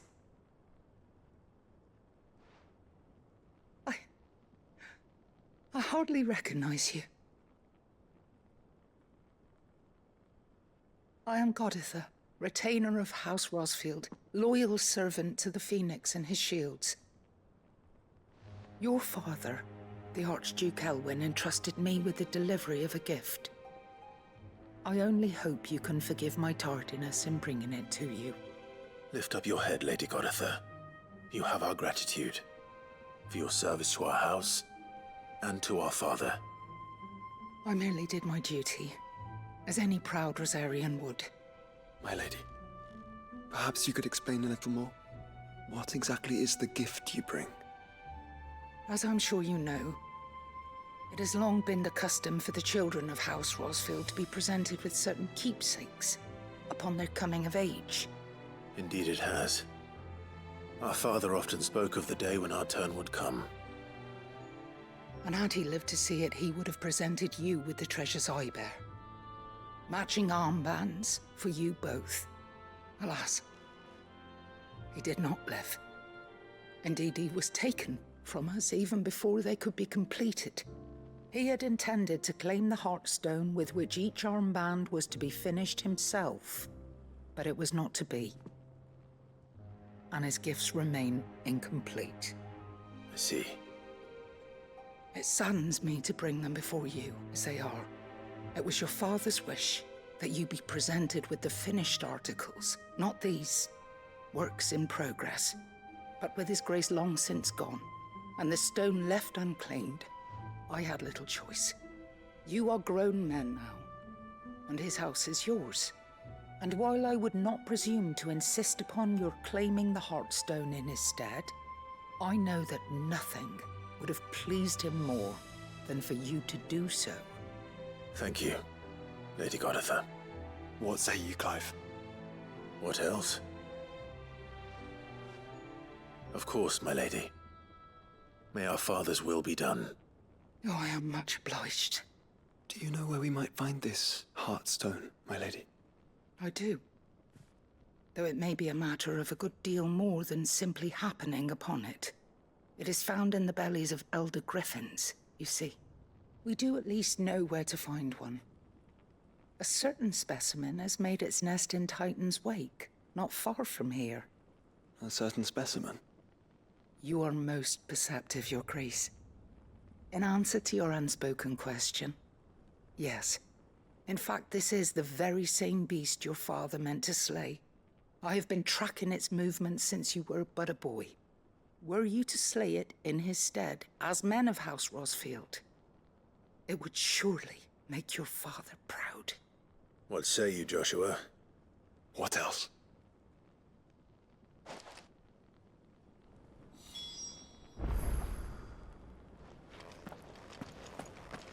Titan's Wake is to the south of here. But we must not be hasty. The good lady has been disappointed once already.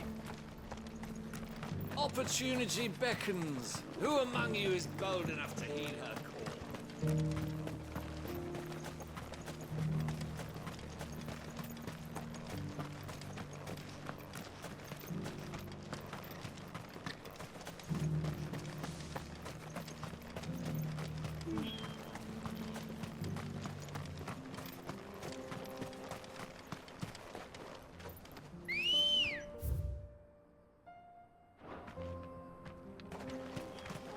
Ready, go? Yeah!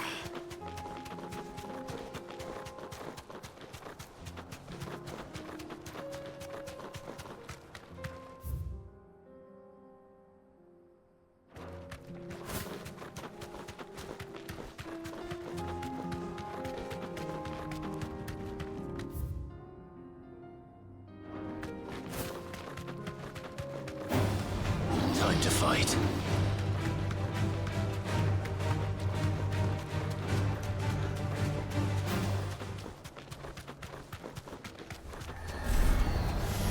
This might take a while.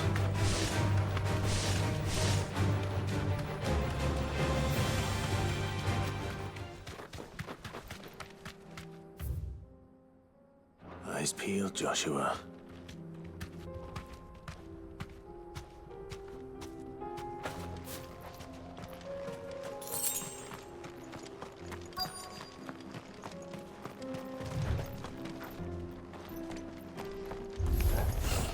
There it is. For House Rossfield.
Is this the Heartstone? I expect Lady Godotha will know.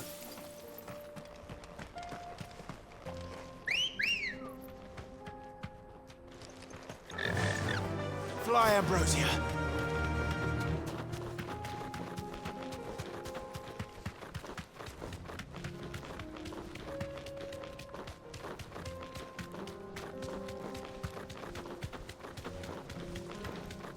Have care.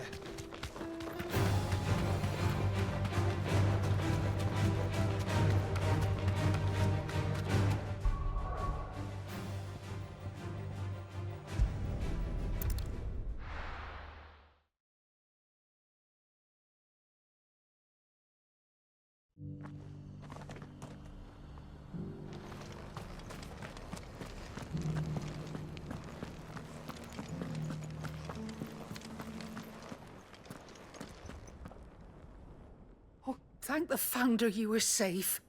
The Griffin is slain then? And the Heartstone claimed.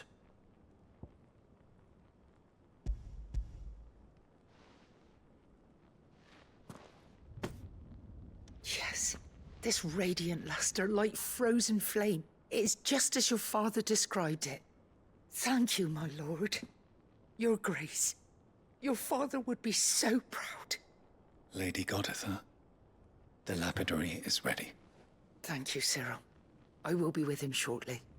If you would excuse me, I shall have the stone cut and set forthwith.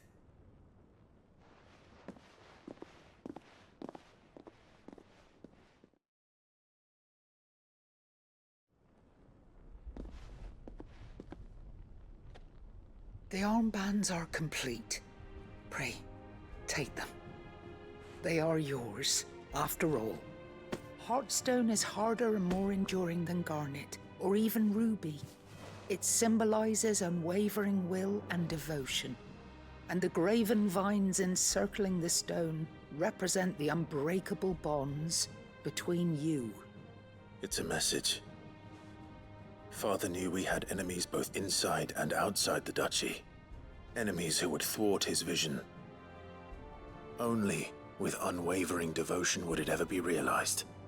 And only if we stood together, as Phoenix and Shield, as brothers in arms, only then might those enemies be overcome. Indeed. His Grace knew the enormity of the task he would entrust to you, his heirs. But this was more than just a message. It was a promise. That he would always be with you. Thank you, Lady Godotha, for remaining the steadfast custodian of our father's will. Forgive me, my lady, but there is something I don't quite understand. The Undying told me that after Father died, Mother claimed all of the ducal treasures for her own. Even if the armbands were incomplete, she would surely not have overlooked them.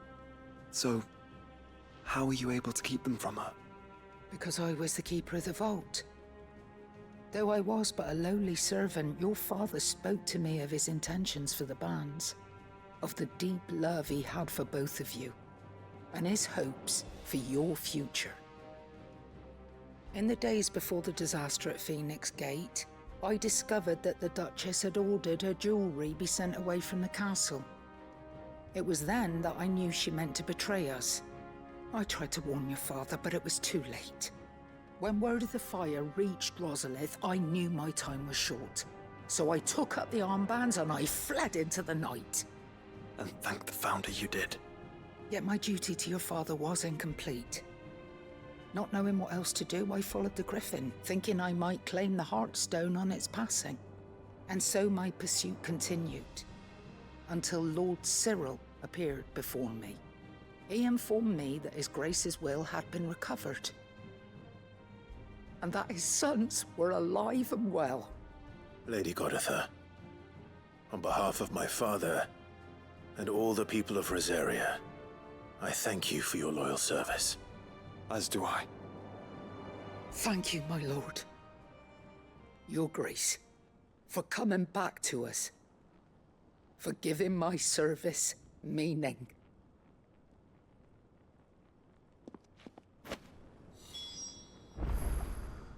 I remain your faithful servant, my lord.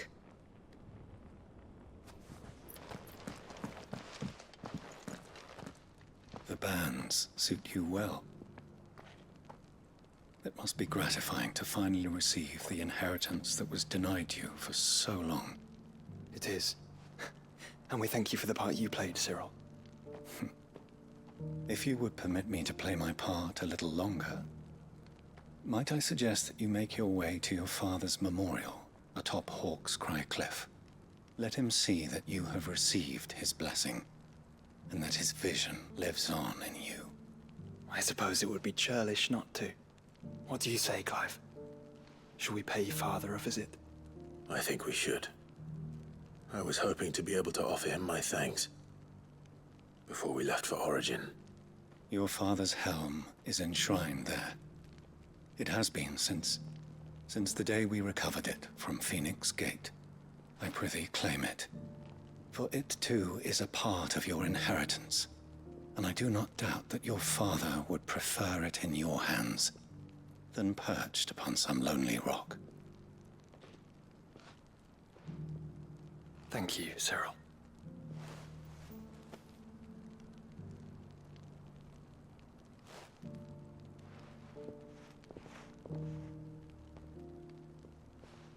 Come on, Clive. He's waiting.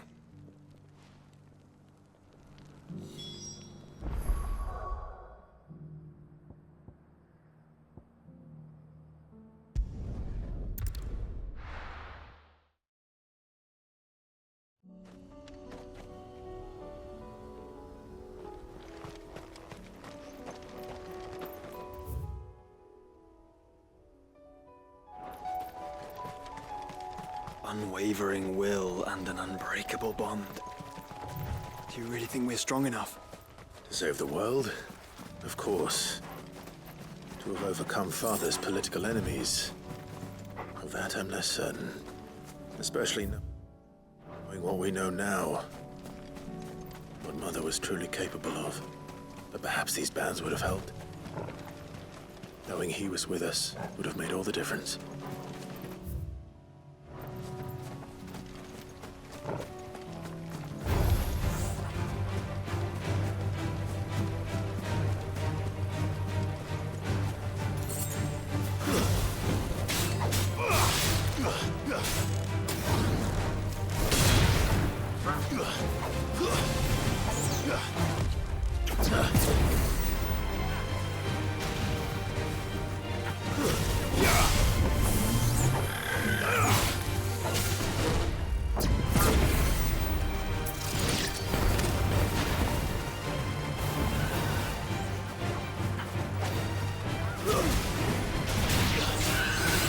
Too slow.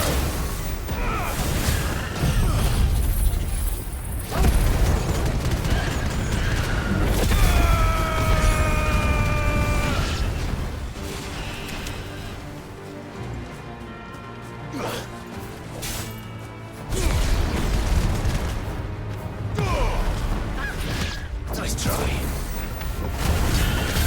It's over.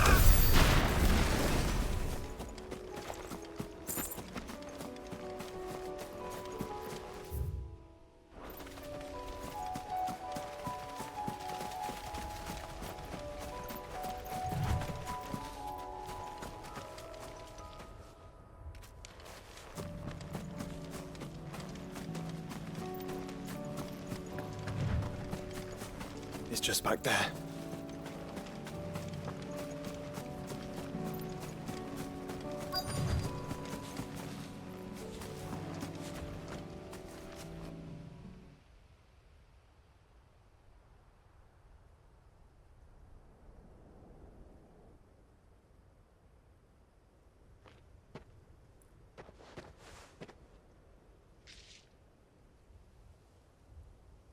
Father always fought for what he believed was right. It wasn't until that night at Phoenix Gate that I realized I had never fought for anything. I always had someone else to do the fighting for me.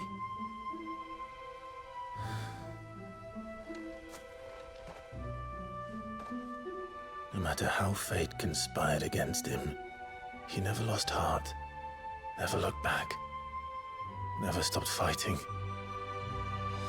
To me, he was the greatest of men. And I've been trying to live up to his ideals ever since.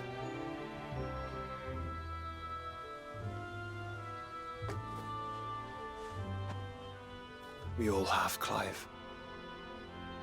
We all have. And we'll keep trying. Because that's what he would have wanted. What he would have done himself. Even if it meant standing against the very gods in the heavens. I shall be borrowing this, Father, if I may. That you might watch over us as we follow in your footsteps.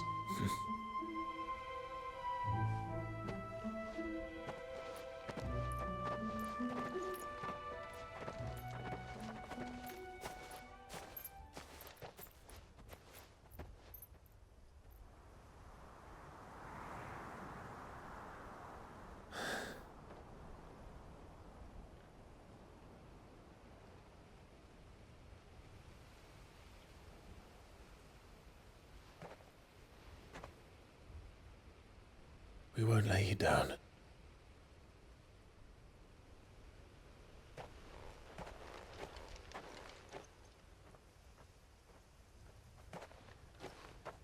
Onward then. Onward. To the end. And to a new beginning.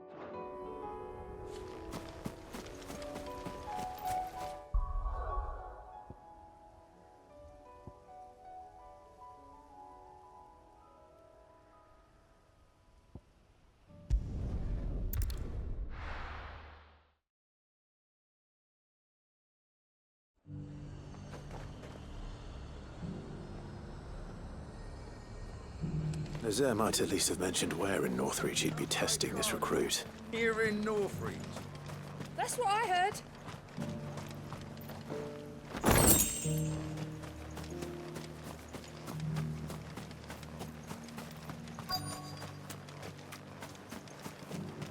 I'm nervous. Is it alright to be nervous? I don't care either way, so long as you do as I tell you. Well met, Sid. This is the Initiate. Ember, present yourself. At your service, Master. Please, just Sid. There are no masters here. Your life is your own. Oh, of course. Thank you, Sid. The Sergeant says you'll be evaluating me at my trial. To become a scout, yes. You are aware of the dangers inherent in that role. I am. But I swore I'd face them. Just like the man who saved my life. And who would that be? Gav. It was him who found me and freed me. No magic, no support, just one man and his nose. Came and sniffed me out. It taught me what one man can do if he puts his mind to it. And I've been training ever since, so that one day I can be someone's saviour, just like Gav was mine. I'm sure he'd be flattered.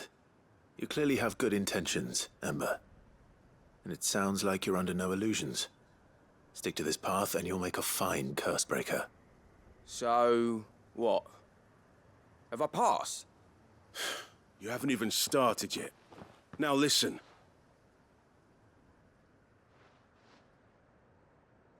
Not far from here is an Imperial lookout, Eastwatch. The guards there record all their sightings in a logbook. You are to find it and bring it here. And bring it here, right. Anything else? No. Sneaking into a heavily guarded Imperial outpost and stealing the logbook would be quite sufficient. You'll need to assess the situation, determine a point of entry, create a distraction and effect an escape, all without being discovered and thrown into an Imperial oubliette. Ember, Gav isn't our best scout because he can do everything. It's essential that you know your limits. Know my limits, right. I won't let you down.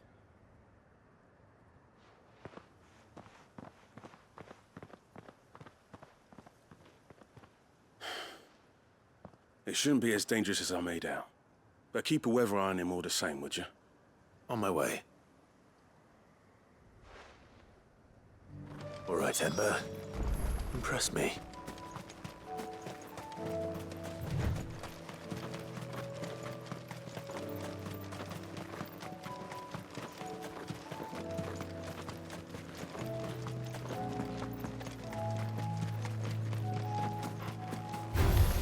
All right.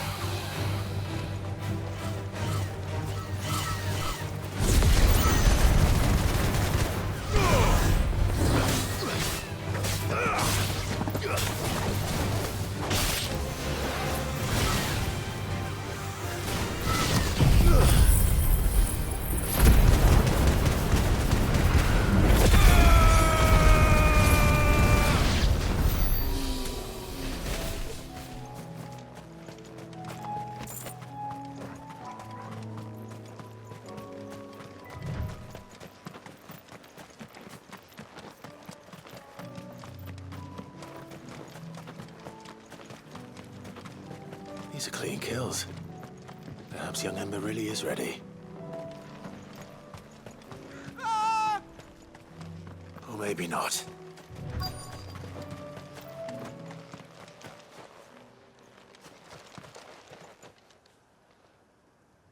Damn it. Ember, draw your sword! I can't! Then run! If you want him, you'll have to go through me.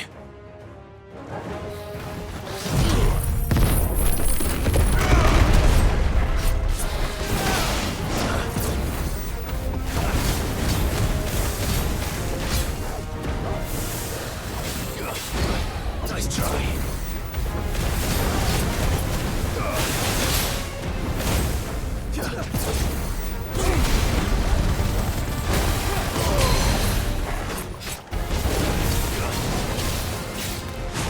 Nice try.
Ember, are you...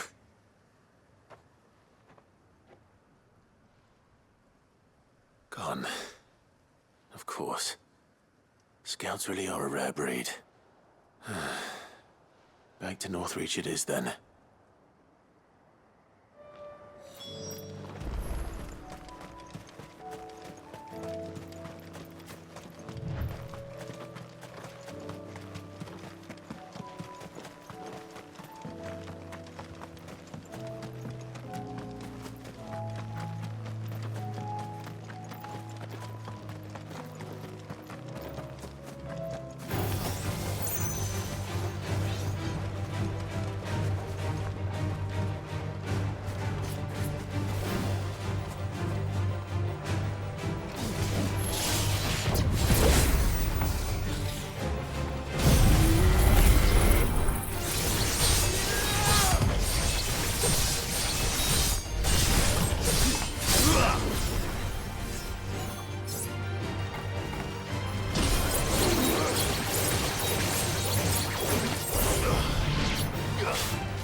Too slow.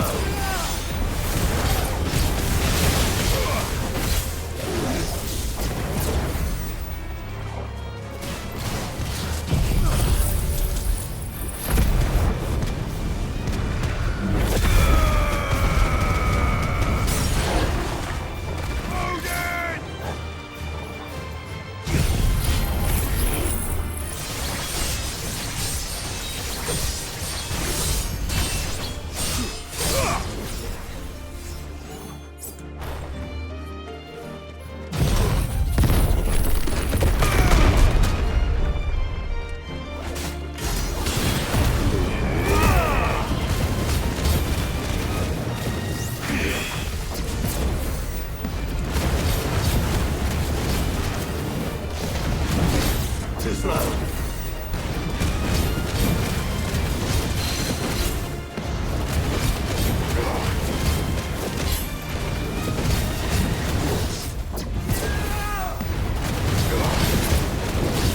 Too slow.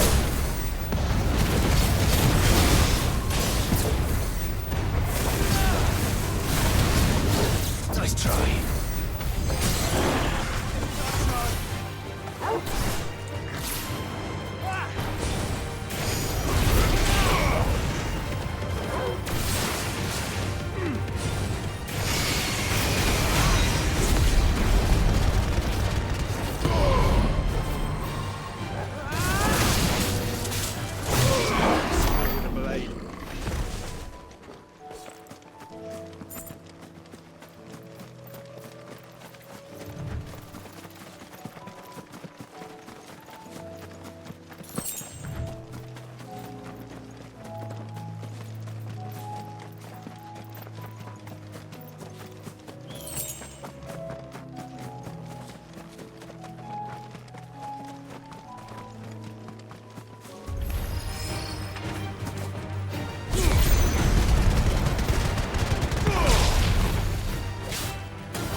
I didn't expect you back so soon. Where is Ember? How did he fare? I thought I'd find him with you. He must have fled. I followed him to Eastwatch, where I found him being set upon by a wild Avis. He was just standing there. Didn't even draw his sword. I had to step in and take care of things. But by the time I had, he was nowhere to be seen. I assumed he'd set off in your direction, but apparently not. I'm sorry, Sid. I knew the boy had a nervous streak, but he seemed like... The right man for the job? I believe this is the logbook you tasked me with retrieving. Eh? How did you... Don't you tell me you breached the tower while Sid was busy saving your skin. What? Wasn't that what you asked me to do? To bring the thing back without getting caught? He has you there, Nazaire. And he did it all on his own. But Sid, he did what he thought was best. And now I have to decide whether I agree. Of course. We'll await your evaluation back at the hideaway. Don't you leave my sight. Yes, Sergeant.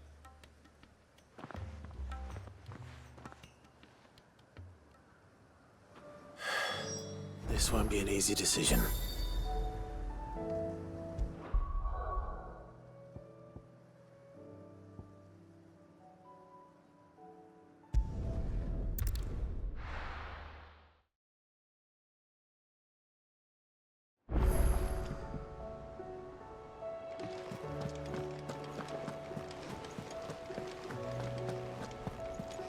You should have seen him. The thing didn't stand a chance. Yeah, neither did you, I hear. Welcome back, Sid. Welcome back, Sid. Yes. Welcome back. Trip wasn't too much of a pain in the arse, I hope. Truth be told, it was me who suggested roping you in to help with the trial. But from what I hear, things didn't go quite as planned. No, they most certainly did not.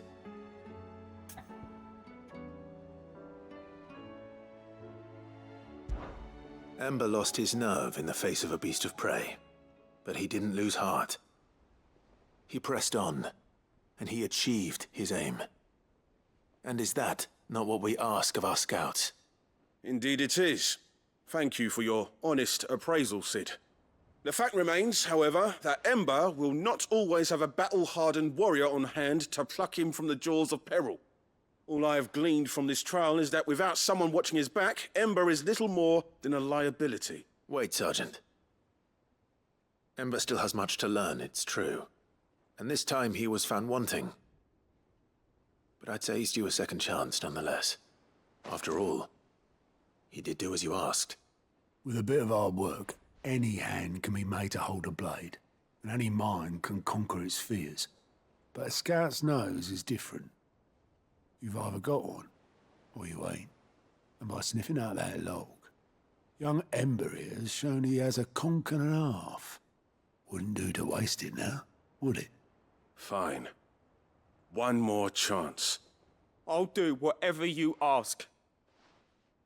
I'll spend my days and nights in the pit if I have to. I'll show you. Just you wait.